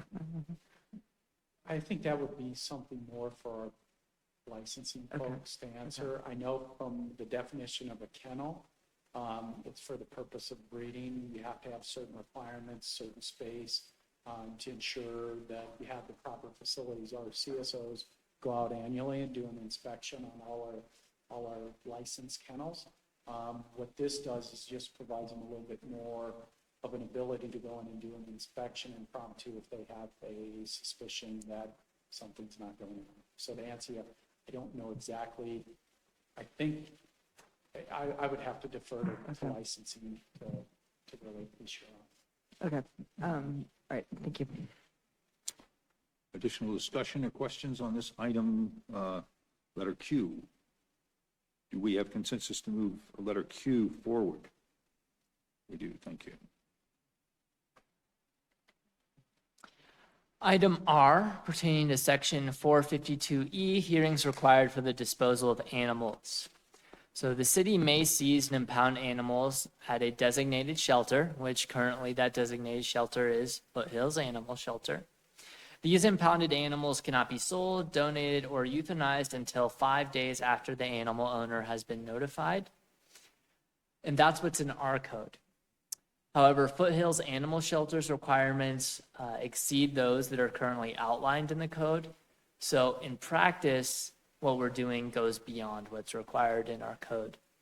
They won't dispose of the animal without a signed order from a judge, which is the process that we undergo for these because they require it. So because that is the practice that's in place, we recommend codifying the process that's in place so that the code and our lived practice line up with each other to better ensure transparency and consistency with those existing practices. So again, the recommendation is to establish that no impounded animal may be sold, donated, or euthanized without a signed order from a judge, with the exception for ill, injured, or suffering animals, and that is our current practice. Okay, additional questions or discussion on letter R? Counselor Larson? Just to be clear, it doesn't change the current practice. This is what Foothills already does. Foothills will not release or euthanize an animal without an order. We send all of the animals that are impounded by the city to Foothills, so they wouldn't happen anyway. I guess my question is it necessary to codify this? Yeah, the reason why we'd want to codify this, because you are right that this is already our existing practice, is that we feel like it's more transparent to have our code reflect what our actual practice is. That way, if someone was to look at our code, they would have an understanding of what our practice is in lived experience. Could this lead to animals being sort of stacking up, if you will, at Foothills Animal Shelter because there's been a delay in the judicial process?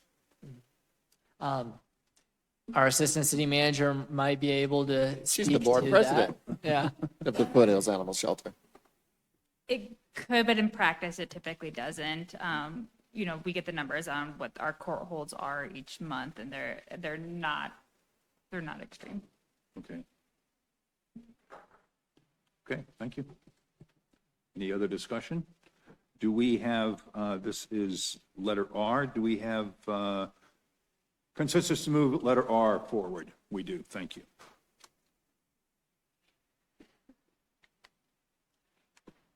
Item S pertaining to section 452F, court-ordered animal holds. This is new language that we'd be proposing to enter the code.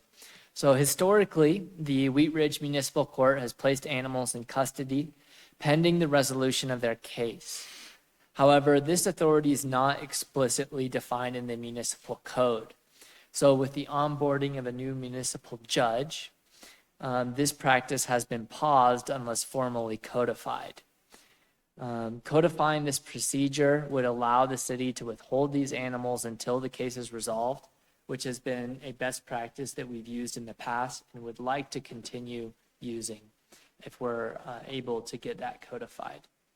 So the recommendation is to establish the municipal court's authority to place certain animals in custody pending the resolution of their or their owner's case, giving the judge the explicit authority to decide that based on their discretion.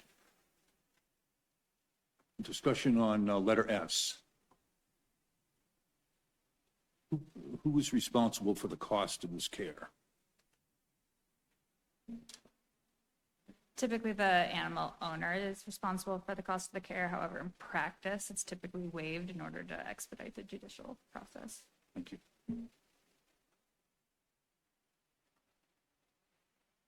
Counselor Snell. Just to clarify, so if there's an abuse case, an animal is taken and the owner is cited, that animal needs care is provided during the time that they may be waiting for the court case. And that would, I'm assuming, happen at Foothills?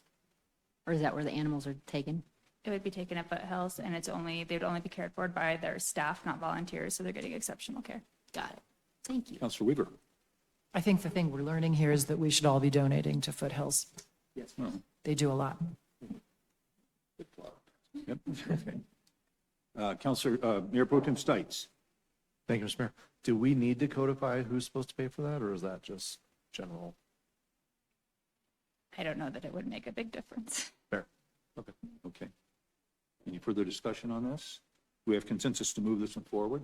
We do. Thank you. Item T, regulating the sale of animals in public spaces. This would also be newly introduced. The recommendation to take a look at this came from our legislative committee, as they were aware that we were addressing animal-related issues. So HB 251180, prohibiting the sale of animals in public spaces, became a law on May 22nd, 2025. As the title says, this bill regulates the sale of animals in public spaces and largely prohibits them. However, cities are able to override the bill by passing their own animal sales law. Wheat Ridge does not currently have one of these laws in place. However, using other sections of the code, Wheat Ridge does not currently allow animal sales in public spaces, except for as part of a special event in the city's parks. So in taking a look at this item and trying to come up with a scheme to allow the sale of animals in public spaces, we wanted to make sure that we honored the city's history as an agricultural community, but also maintained our community standards and the safety of the public and animals. And that led us to our recommendation, which is to allow the sale of animals on private property with some provisions, but largely to keep them banned from sale in public spaces like city right-of-way, sidewalks, etc. So again, the recommendation is to prohibit the sale of animals in public spaces, with the exception of allowing such sales at agricultural livestock events or on private property, provided the animals are kept in a humane manner as recommended by staff. Okay. Counselor Weaver. Does this prevent like the animal adoption that I sometimes see happen at PetSmart and a few of those things? Is it within PetSmart or? Yeah, oftentimes they'll have, yeah, so I just know that they're in a public space or that, well, I just want to make sure that those things are being done in a legal way, usually with a rescue, and I just wanted to make sure that that wouldn't be prevented Yeah, or that would- considered, because it's adoption, but there are charges not for the animal, but for the, some of the services. Yeah, if it's done on a business's premises in coordination with that business, that would be allowed. Yes. Okay, so it wouldn't be, okay, thanks. Counselor Ohm. And I think this might be a little bit different, but my question is, what I've seen in the past, not necessarily in Wheat Ridge, is the adoption, but happening in the parks at some events, you know, for something similar to like a Foothills. Is that what you're talking about, Councilor Weaver? Similar type adoption event that might be done in the city limits or at a PetSmart or, you know, things that we've seen in our city. And I just want to make sure that we're not penalizing those groups with this.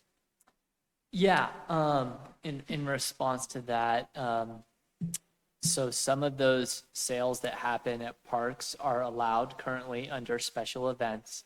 That's regulated in our parks code and the special events that pertain to that. What some other cities do in this area, some cities that prohibit animal sales entirely, in the Wheat Ridge and in the Denver Metro and Front Range area.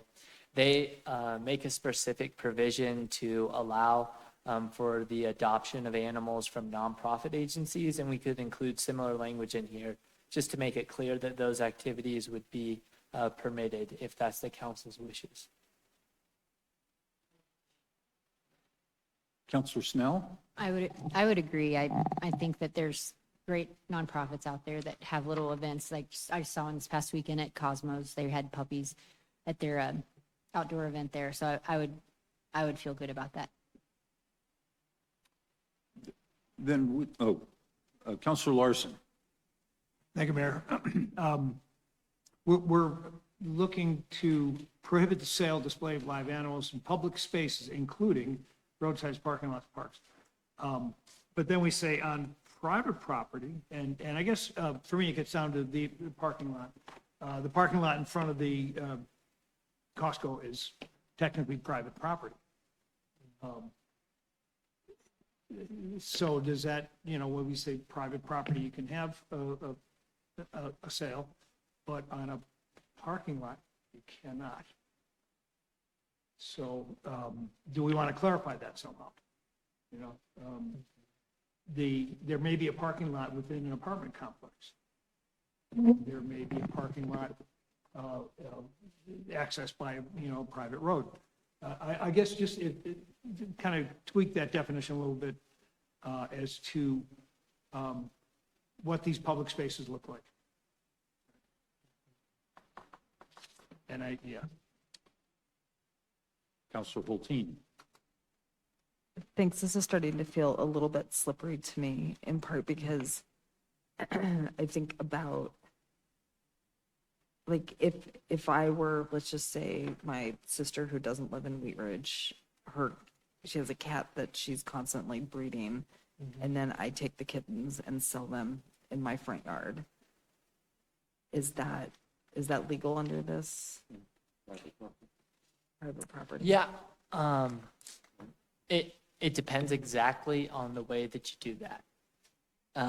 So I think in the language that we propose, you can't have signage and associated things on your private property. So it limits that behavior, with the goal being somewhat of preventing that, although not explicitly saying that. The type of private property sales that we were hoping to allow through this was more things in the vein of a backyard chicken sale or a transfer between two individuals for their animals. So that's why things like signage are prevented on the private property. Okay. I think the signage is a good barometer of trying to prevent sort of opportunistic sales. In a couple of these, I just feel like we're up against the edge of, I'm really sensitive to people selling animals. I mean, like on Craigslist, you're not allowed to sell animals. And there's a reason we want as many animals to go through animal welfare organizations that are really well qualified, or if somebody has a pet that they're not actually selling it, but rather rehoming it.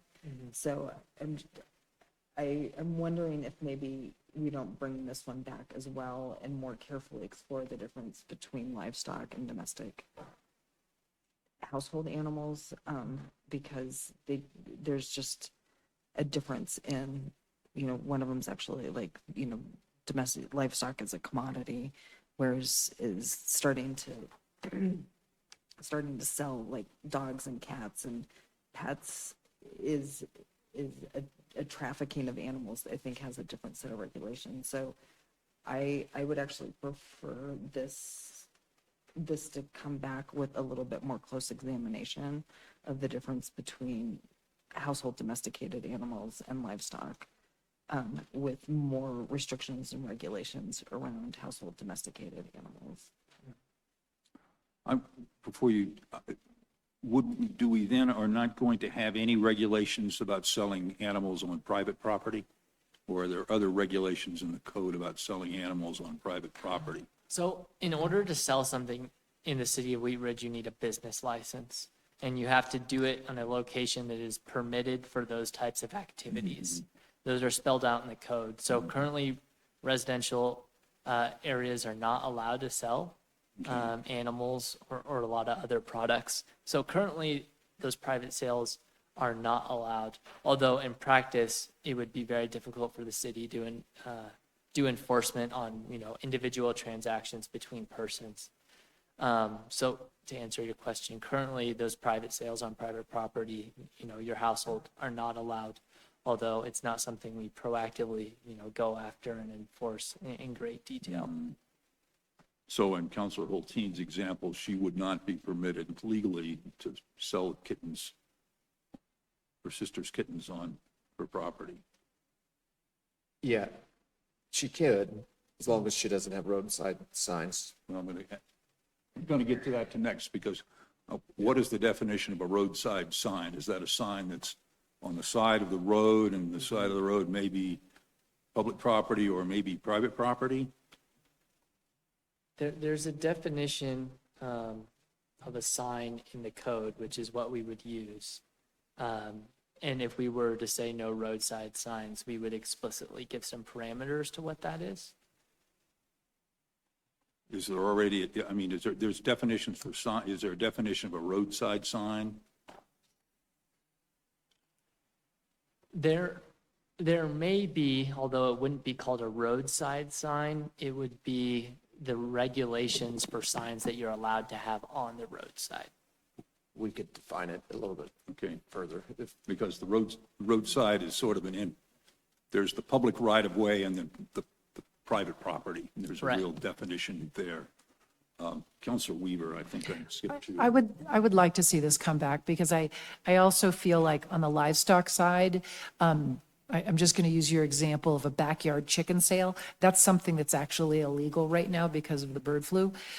So I think there's some things that should be considered on both sides of the domestic side and on the livestock side, that the livestock stuff should probably fall in the agricultural rules and should fall more in line with Colorado Department of Agriculture rules.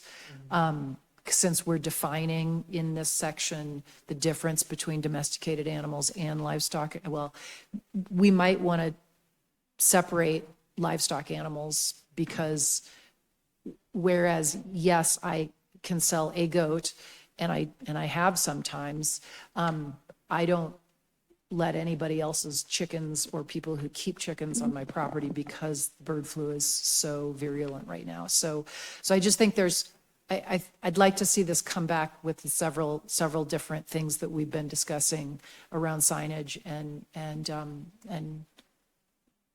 if this maybe needs to be split up, some in the agricultural rules and some since we're now talking about commerce, we're not really talking about we are talking about the treatment of animals, but thanks. Let's see, I have Councilor Hulteen. I guess to clarify, since we're talking about bringing this back, I would actually like to propose that we do not allow the selling of non-livestock animals in the city unless you're a licensed business. And I think, there's workarounds, a lot of people will sell like the aquarium and the gecko comes with it. And I think that kind of little transaction stuff, but I guess that would be my proposal, is that we don't allow the selling of non-livestock animal unless you're a licensed business to do that. Councilor Owen. Could you ask Mr. Dull just about sign content? I don't need an answer right now, but just to ask him to kind of weigh in about sign content when this comes back. Meaning are you talking about we can't regulate signage by content? Is that what your question is? Yeah. Location. So are we just investigating this, or are we going to get consensus on Rachel's? Is there a consensus to hold on this item T for greater clarification and further examination? Okay, so we're going to put this one on hold. And can I ask for a consensus that when it comes back, that we do not allow the sale of non-livestock animals except for when licensed by business to do so? Okay, their consensus is to not include non-livestock animals. Okay. Well, that brings us to the end of our presentation. Thank you. Yeah, so thank you for working through alphabet soup with me. Very well done. Okay. Well, we got it done in less than 2 hours. We're going to take about a 10-minute break right now. We'll be back at 25 after.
We're going to reconvene here.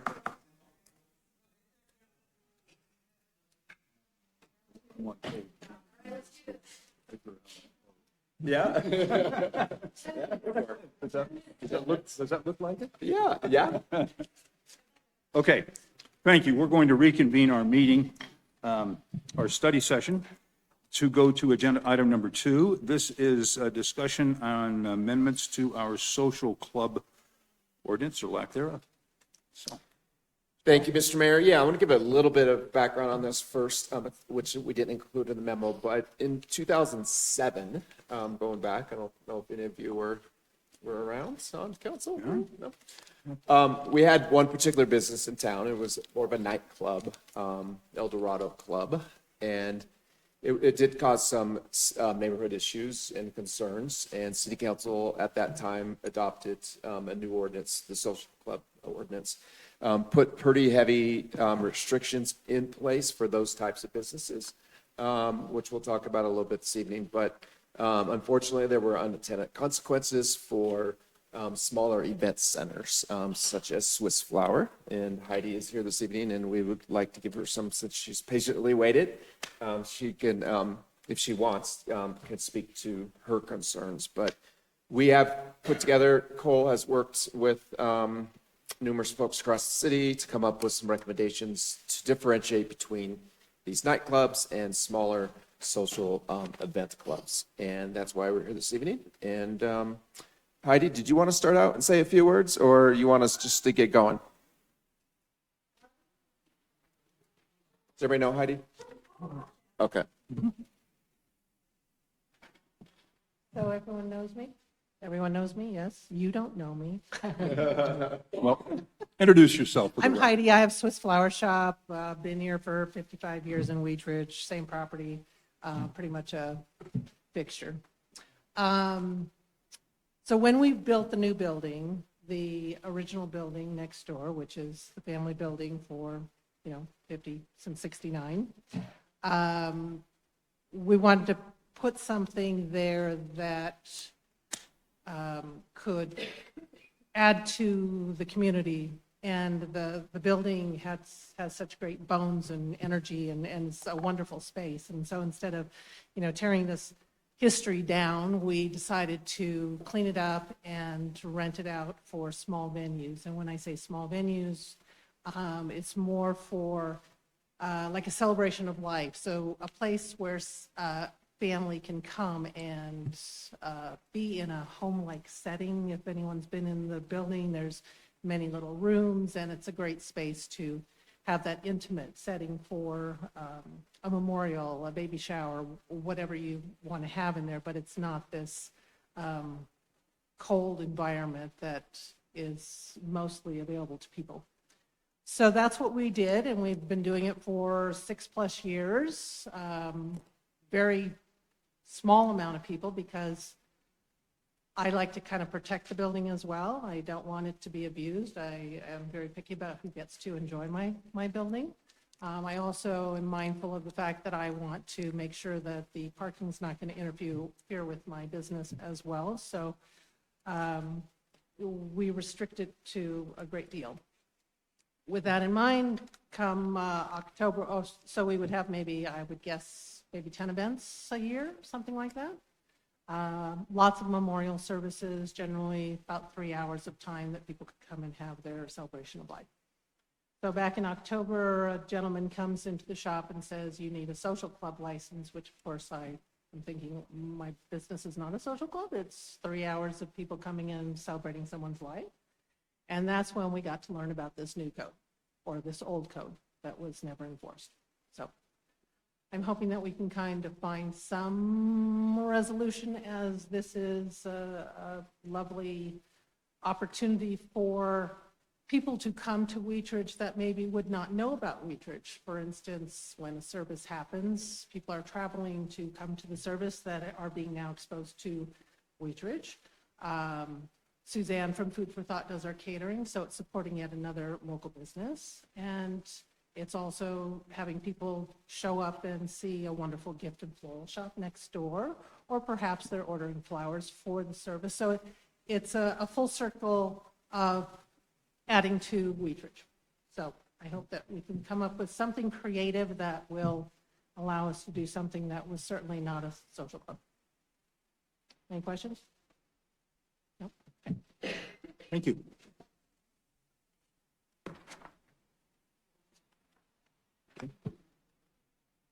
Cole, you want to go through your proposal, please? Happy Do you to. have a presentation? Yeah, let's get started.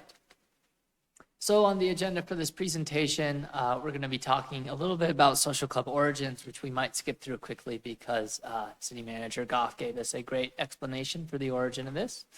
And then we'll move on to discuss what the existing definition of a social club is. Talk a little bit more about background, how we got here, although you just heard that as well. So we might skip through some of that. And then move on to discuss staff's proposal for creating a definition of a low-impact social club, and then defining the requirements for those low-impact social clubs.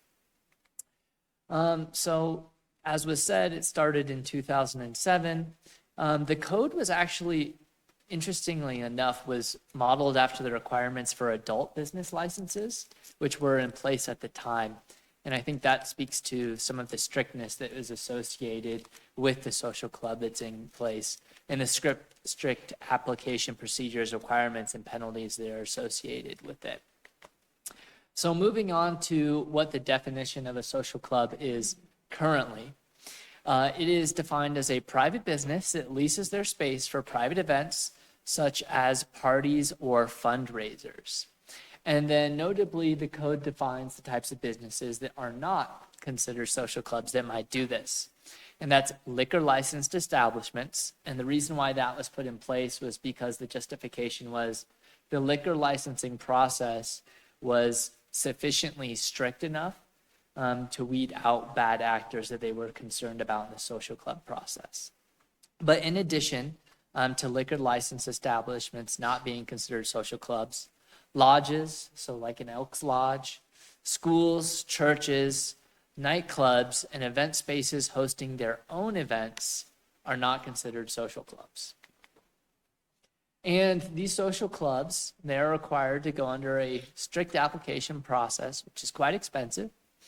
It is a $500 initial license fee, $150 application processing fee, an associated investigation fee for each registered manager, and a $250 annual renewal fee.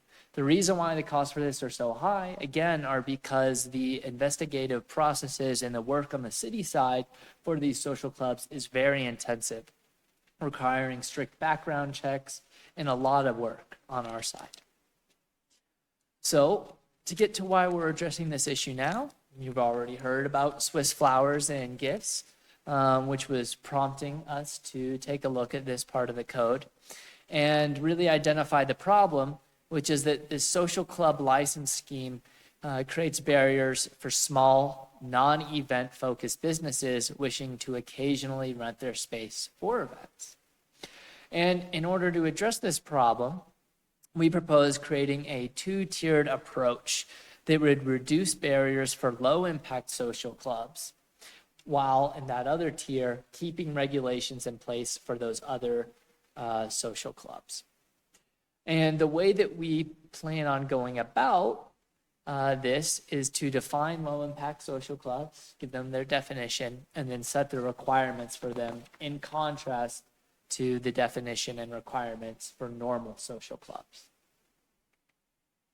So we'll begin with setting that definition, and then we'll move through the regulations. So for our low-impact social clubs, we would like to define it as having a square footage of 5,000 square feet maximum. For context, if you took this room, pulled the divider down and added the other room, that would be about 5,500 square feet. So just a little less than those two rooms combined. Hours of operation, they would have to be closed from 9 p.m. to 7 a.m. And they would not be allowed to have any more than 50 attendees at an event, including hired professionals. Now, staff does not have very strong opinions about this definition. We put it forward as a framework because we thought it would be a good starting point. If council wanted to change it to 4,000 square feet or 6,000 square feet, we think that that would be perfectly acceptable. Moving on from that definition, so understanding that that was the definition that we had in place, and then we wanted to create requirements for these low impact social clubs based on what the definition is. So first, we looked at the requirement for proximity to residential areas. Currently, social clubs may not operate within 100 feet of residential zones. And we're recommending exempting low-impact social clubs from this because we feel like these, in contrast to regular social clubs, would be less likely to disturb residential neighborhoods. Next, pertaining to alcohol restrictions, the current requirement in place is that establishments with a liquor license may not obtain a social club license. We recommend exempting this, exempting low-impact social clubs from this requirement because they would have an earlier closing time and lower attendance, therefore lower risks of alcohol consumption and its possible negative effects. Moving on to display of license. Currently, licenses must always be clearly posted and visible on site for social clubs. We recommend maintaining this to help us as staff better enforce social club regulations and for staff who are in the field to identify which ones are licensed and which ones are not. Right of entry and inspection. The current requirement is that social clubs must allow routine inspections during business hours, and the refusal of allowing that routine inspection would be a misdemeanor.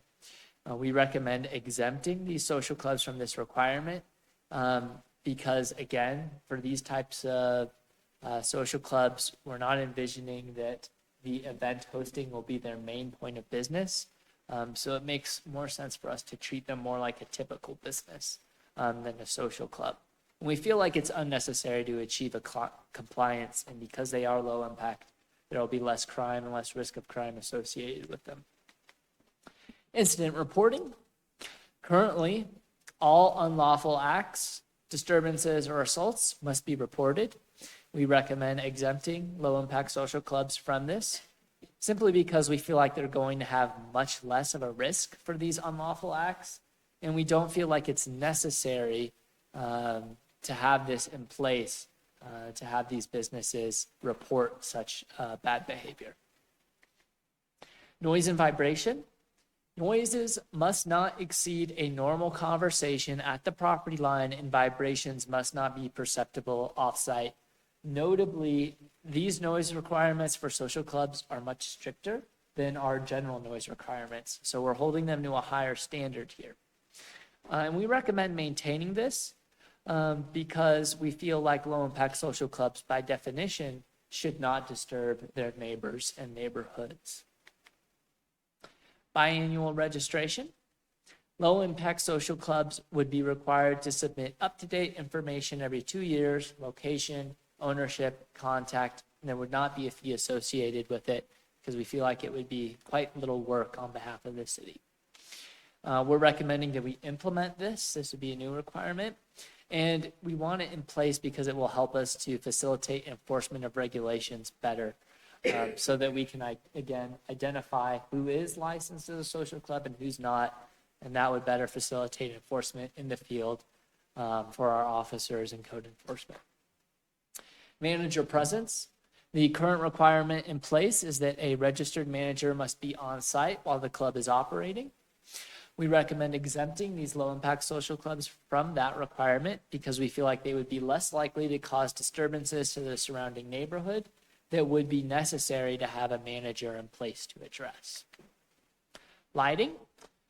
Currently, off-street parking and entryways must be well lit from dusk until closing. We recommend exempting low-impact social clubs from this. For one, they'll be closing earlier, so it's not necessary that they be lit up all the time. And there will be a lower risk of crime and negative effects associated with them. Indoor activities only. All activities must be indoors. Patrons may not linger outside for more than 15 minutes. We recommend exempting low-impact social clubs from this because there will be an earlier closing time, lower risk of crime, and because the noise requirements we have in place would ensure that if they were outside, they wouldn't have an impact on the surrounding neighborhood. License suspension and revocation. Licenses may be suspended for up to 6 months or revoked for violations. We recommend maintaining this for low-impact social clubs to help us better facilitate the enforcement of regulations for these businesses. Appeals. Applicants denied or disciplined may request an appeal to the city manager. We recommend maintaining this one simply to ensure fair processes and make sure that our code enforcement process and any punishments or denials we would put on businesses would be done in a fair manner. Application and fees. As mentioned earlier, there's a $500 license fee, $150 investigation fee, $250 annual renewal fee. We're hoping to exempt low-impact social clubs from this because, again, it'll just be a much lower cost to administer this program. Security guards, there must always be one present and one guard per 100 patrons. Again, we recommend exempting this requirement for low-impact social clubs because they'll be less likely to cause disturbances to surrounding neighborhoods. Hours of operation may not operate between 2 a.m. and 7 a.m. Recommend maintaining it because by definition in the scheme we set up, low-impact social clubs couldn't operate from 9 p.m. to 7 a.m. anyway. That takes us through all the regulations that are currently required for social clubs and the maintenance or exemption from those regulations that we propose for the low-impact social clubs. That's the conclusion of the presentation. I'd be happy to answer any questions from the city council, but I'll turn it over to the mayor for now. Thank you, and we will start questioning with Councilor Ohm, Chu, and again Chu. Thank you, Mayor. Thank you, Cole, for the presentation. Some of the questions I have are going to relate around the number 50. The 50 seems a little arbitrary. Was that it's a little bit in conflict with the 1 security per 100, but the code only allows 50. Were those both in place at the same time? Yeah, so to clarify, the number 50 is what we would propose for the maximum number of people that would be allowed at a low-impact social club. The security guard requirements are in place for regular social clubs, and we're recommending that those low-impact social clubs be exempted from that 100% requirement. Could the 50 be more, I guess, in step with the square footage of the facility? Because I could see, like, yes, in some cases 50 is a perfect number, but in other cases the facility is so small it might be 20. In other cases it might be much larger. So that's kind of one question. But then it said the 100 feet restriction, and I would imagine that was probably twofold of one, the noise, which this would be a low impact, but number two is always going to be about parking. And maybe that's why that was put not within 100 feet of residential, because maybe there was concern about parking issues. And I'm thinking too about like just citywide, now that we've taken away minimum parking requirements in multifamily. I don't know if that's a moot point right now, but those are just some of my comments. Thank you. Yeah, to address one of those about tying the number of attendees to the square footage of the area. To your point, the building space and the event space are two different things, right? So if you were to have it at one type of business that was largely retail, their whole building might be available as an event space. If you were to hold it at a restaurant, half their building might be a kitchen. So we settled on 50 because we thought it was an easily controllable number that would have low impact. We thought about doing it, one person per 100 square foot or something like that as an example. But when we thought about that in more detail, in practice, it would be difficult for us to administer and enforce. So that would require us to look at the building square footage and then set what that number is, and then have on record, this business can have 50, this one can have 25. makes it more difficult for us to enforce rather than a flat 50 across the board. If you want to do adjust that number, raise it to 75, lower it to 40, I think that would be acceptable with staff. But we feel like it's easier for us to enforce a solid number than a 1 per 100 square foot, for example. Thank you. Councilor Weaver. Thanks for your work on this. I mean no disrespect when I say that I feel like I'm not going to be ready to move something forward tonight, and I'm going to explain why. I also did not know this existed. And I also use my farm as a venue, and I typically have 75 to 100 people at the farm, and none of these rules I would not be able to have any events at the farm with the rules that have been stated so far. So I'm going to suggest that we actually have to have a couple different versions of what this looks like, because I have people mostly outside at the farm, though I have different spaces that people are in. I do weddings, so that they have to go beyond 9 o'clock, and I have gotten a music license, and in reading this packet, this was the first time I knew that there was such a thing, as I'm sure you were. So I really think we need to think about the different kinds of venues that we have in Wheat Ridge that are small, because I agree that the Swiss House needs a specific, it's doing a certain kind of venue. I'm doing a certain kind of venue, but the number of people, the times, the size, none of those things sort of apply to what I'm doing. And I'm not running a nightclub. I'm not open every day. I do less than, 6 events in a year. And I wouldn't be able to afford the almost $1,000 of the higher level of social club.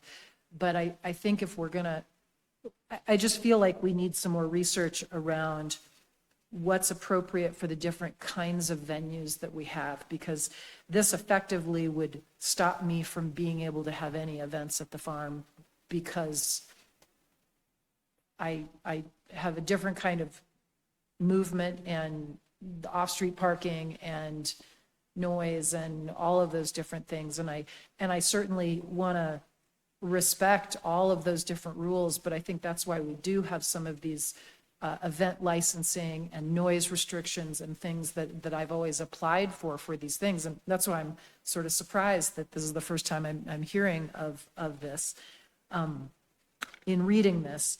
So I don't think I think it's more than the Swiss Flower and Gifts that is potentially doing this kind of thing in Wheat Ridge.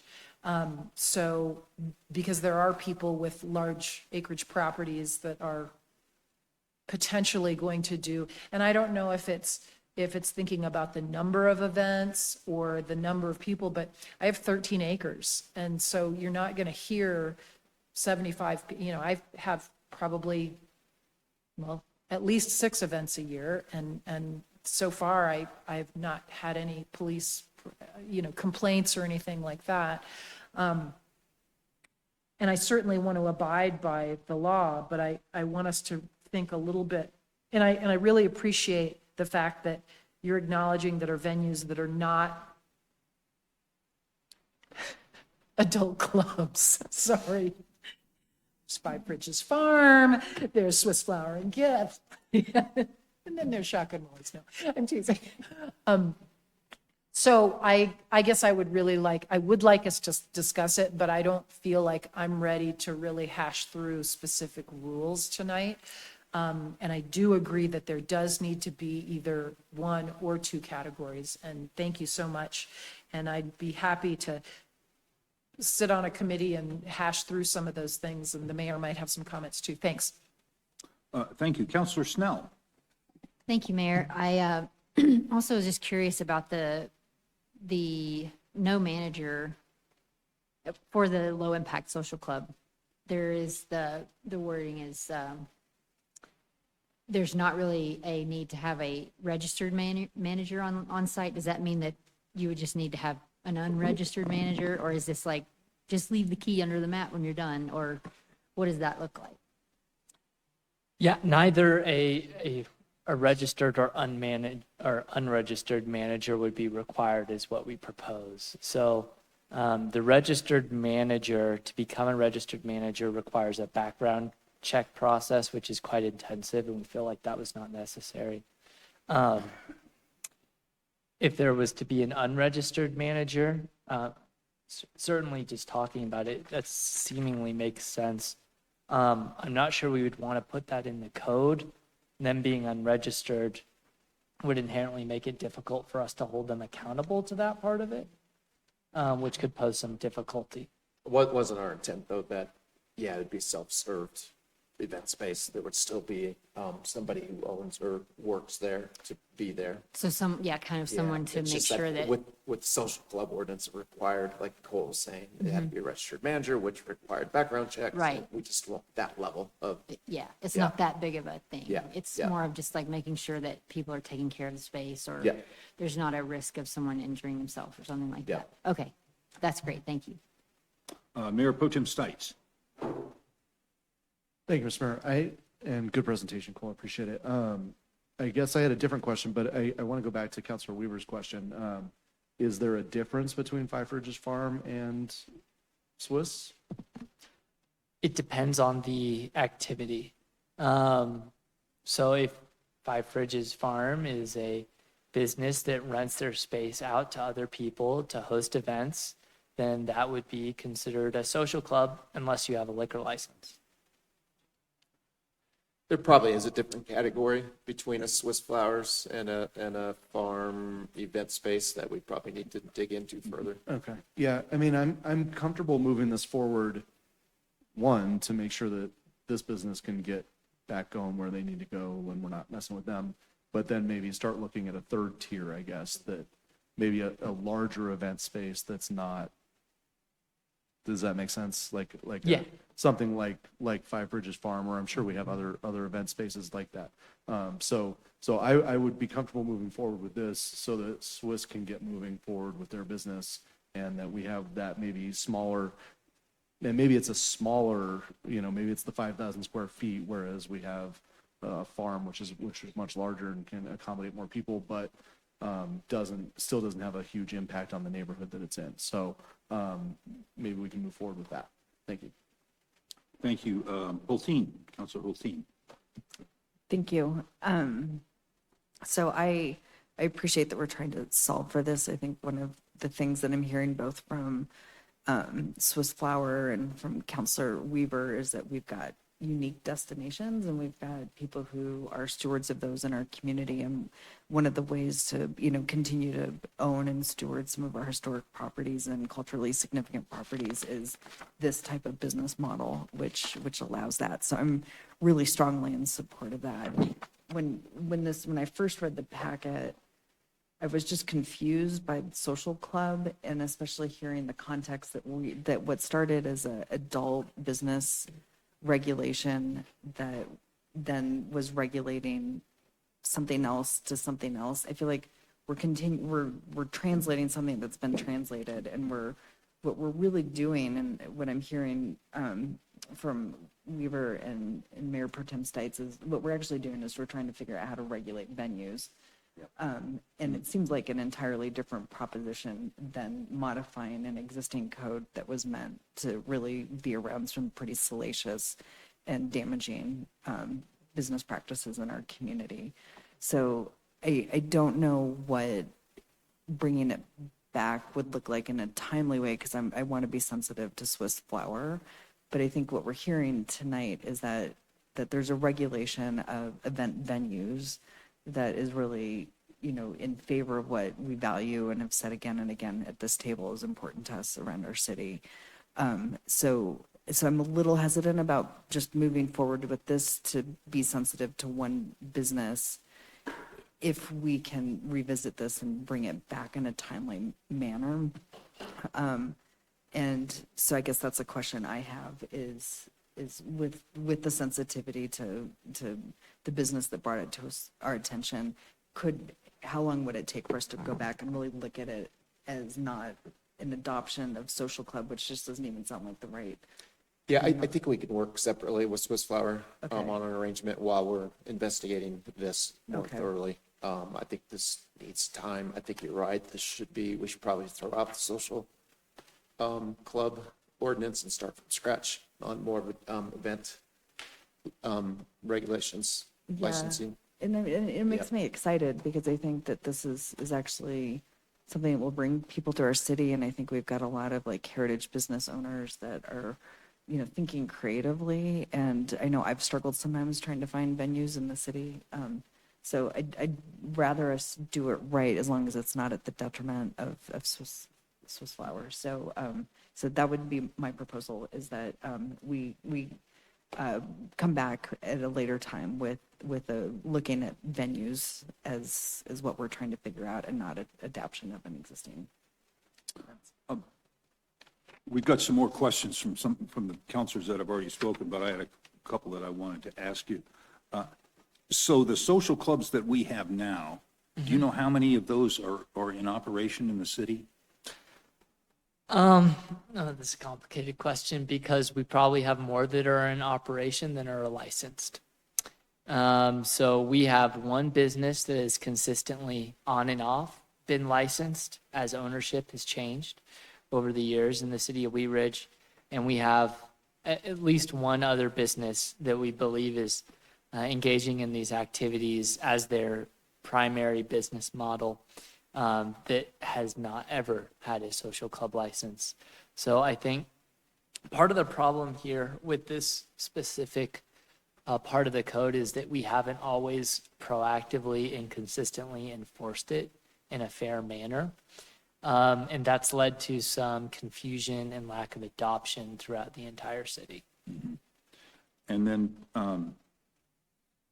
would alcohol consumption be allowed in this low-impact social club scheme? Yes. Okay. So would they get a liquor license of some kind, a hotel and restaurant license, or? Probably a manic.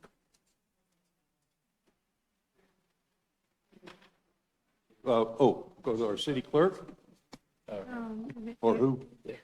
It would depend on if they were a nonprofit or not, but they could possibly get a special event permit. That's to give it away or to sell it? Sell it. So they could, Give it away privately, they wouldn't need a license. okay. But then we would, in your enforcement scheme, I guess it doesn't talk about it. About who would hold the About license. liquor, about Yeah. consumption or sale or gift of alcohol. So liquor consumption would be allowed. If the business has a liquor license, it doesn't need a social club license at all.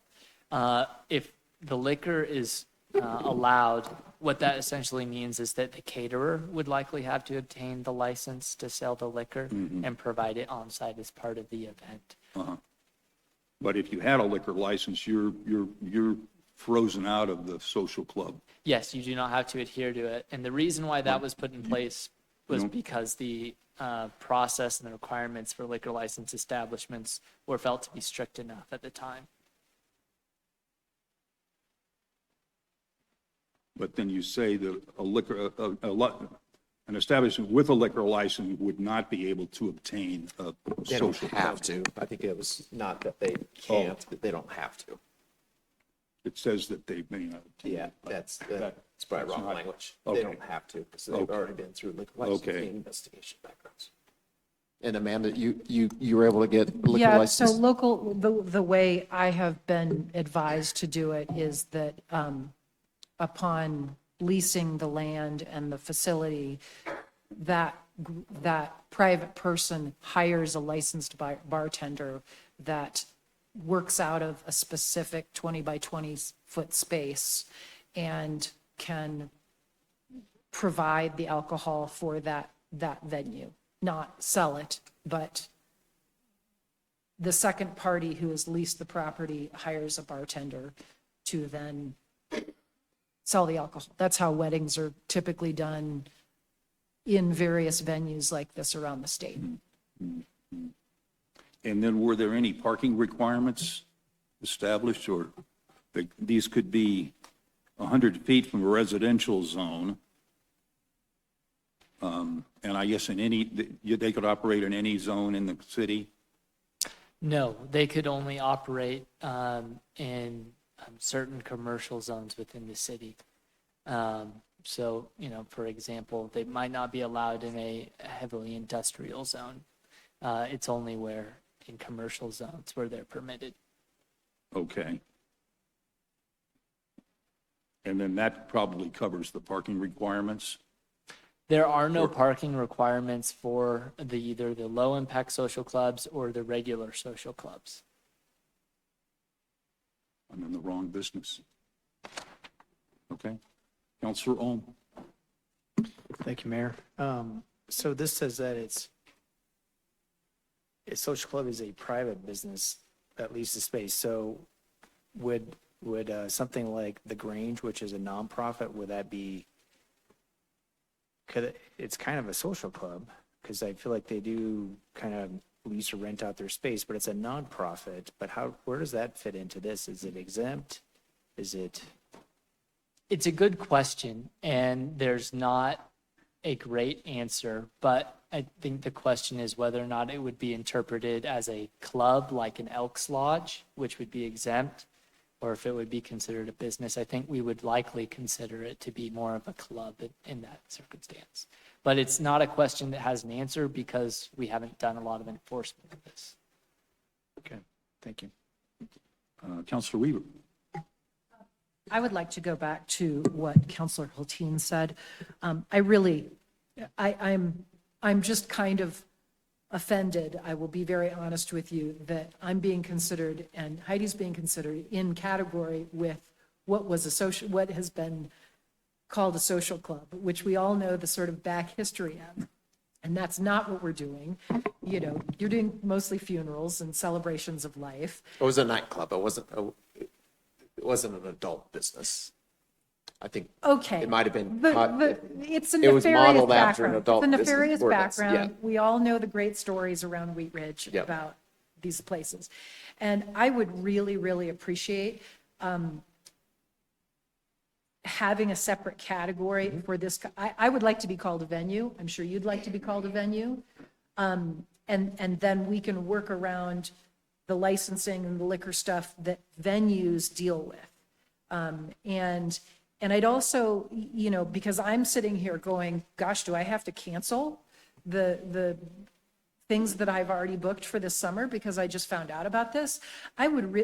So I really feel like this was it sounds like it was kind of sprung on Swiss Flower, and I would have not appreciated someone coming and telling me that I was a social club either.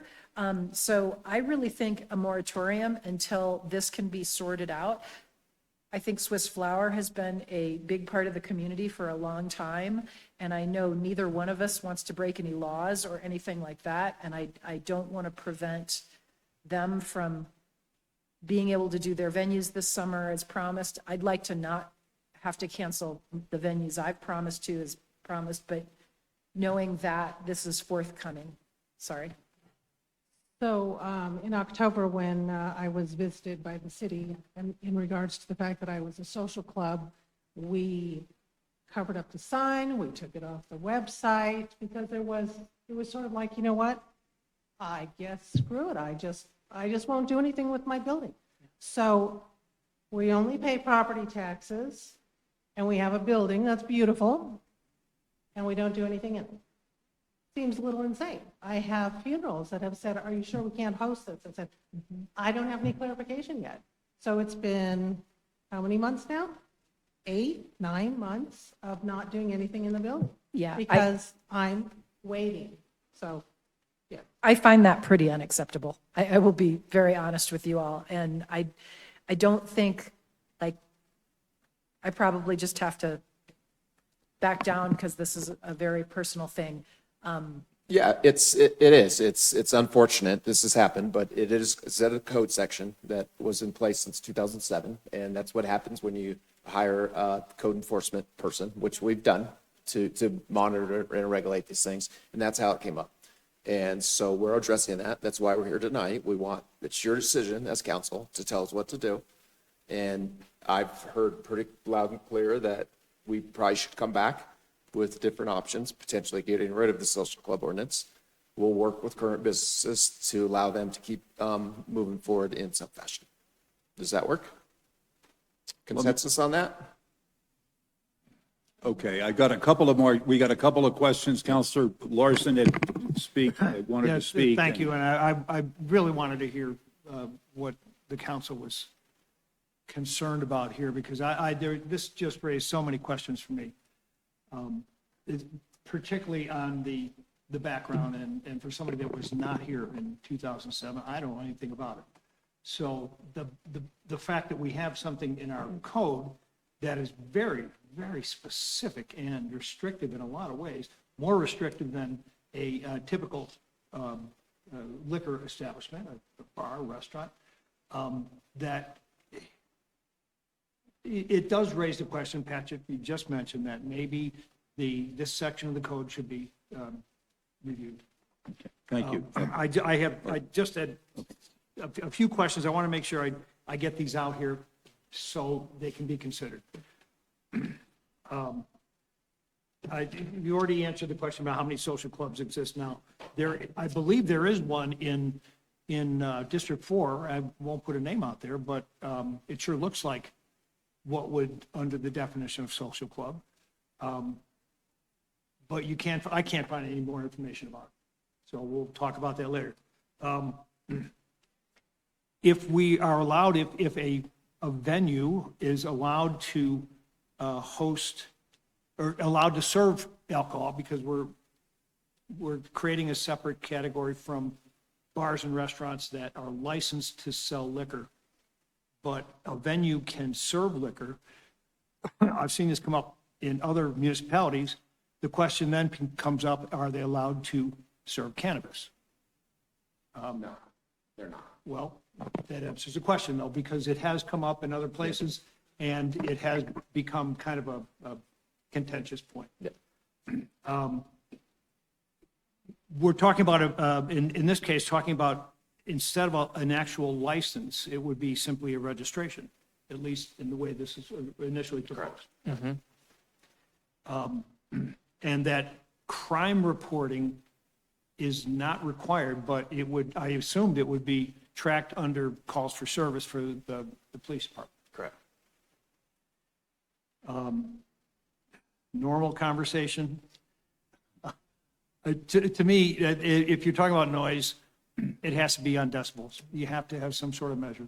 And the city already has in place noise at certain levels based on what the state statute says. So I would think that rather than just say normal conversation, say some way to measure it. If the concern is that people outside of an establishment or a venue are having an argument, and I would been to enough weddings to see plenty of really loud arguments.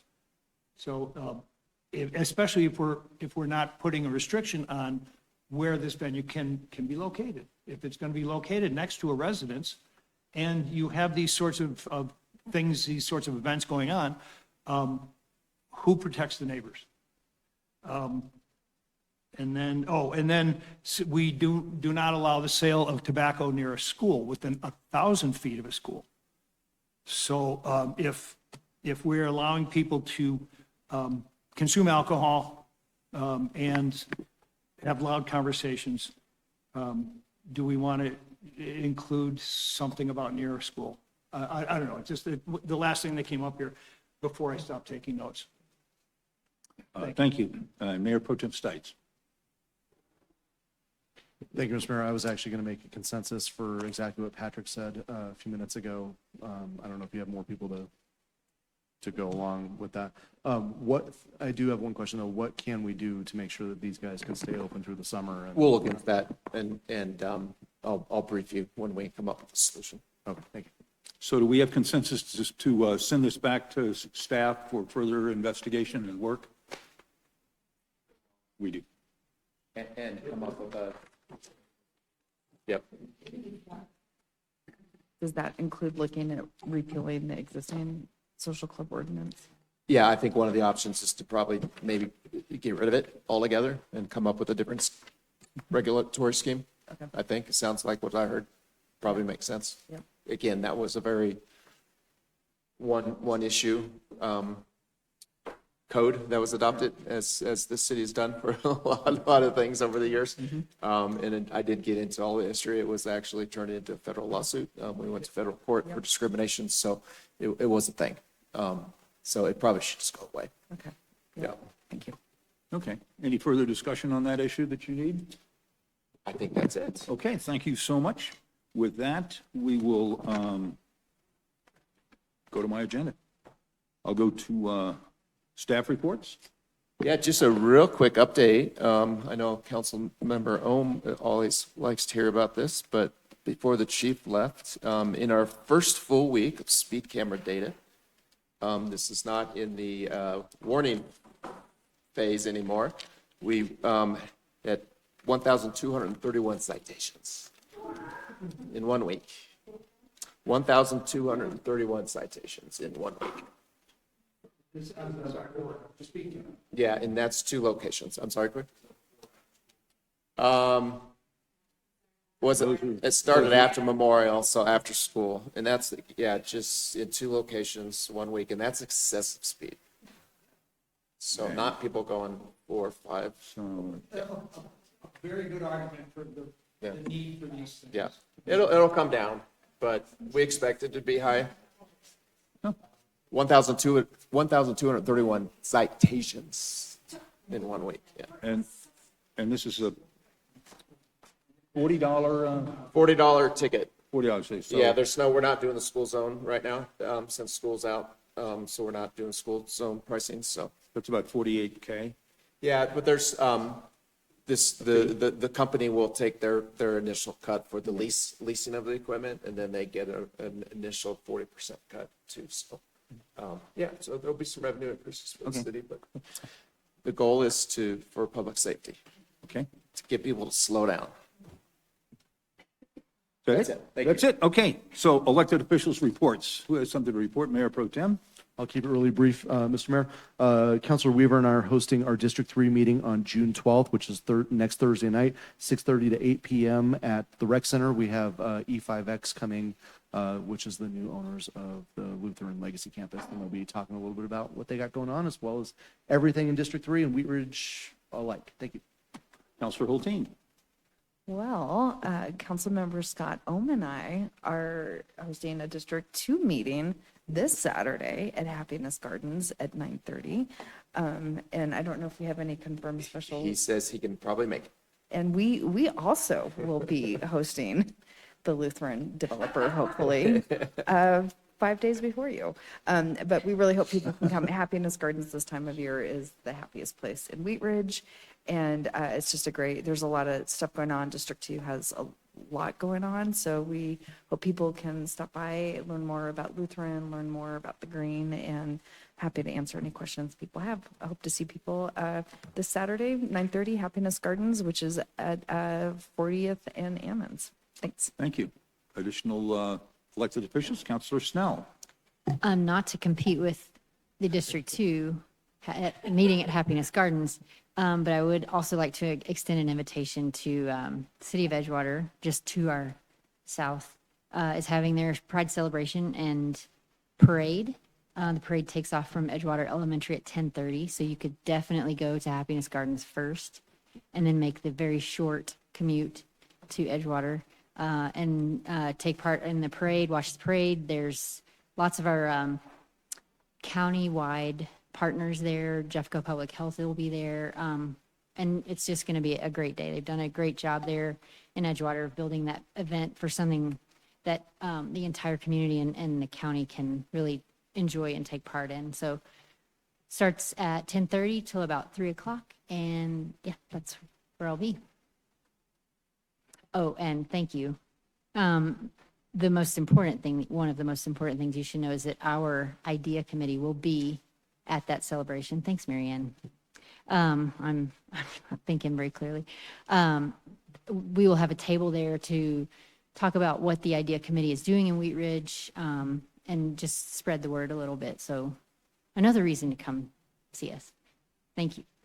Terrific. Counselor Larson. Thank you, Mayor. The big news of the night is the Rockies won. Oh, my gosh. Good. At the beginning of the year, I made an unfortunate wager with somebody that they would win 10 games before they lost 50. And That is so 10, I right? lost. Is that their 10th win tonight? Tonight was their 10th win. Okay. And they're not at 50 yet? So hope you're up. Are you up or down on the bet? Counselor Weaver. I just wanted to thank Cole for a marathon tonight around animal regulations and venues, all things I'm pretty passionate about. So thanks, everybody, for taking all my energy tonight. Good. Anything else for the good of the order? We will be back here 1 week from tonight at 6:30 for a regular meeting, and we have a public hearing on that night. And with that, we will have everyone drive slowly through our cities so everyone gets home safely tonight, always. So with that, we will stand adjourned, and thank you all.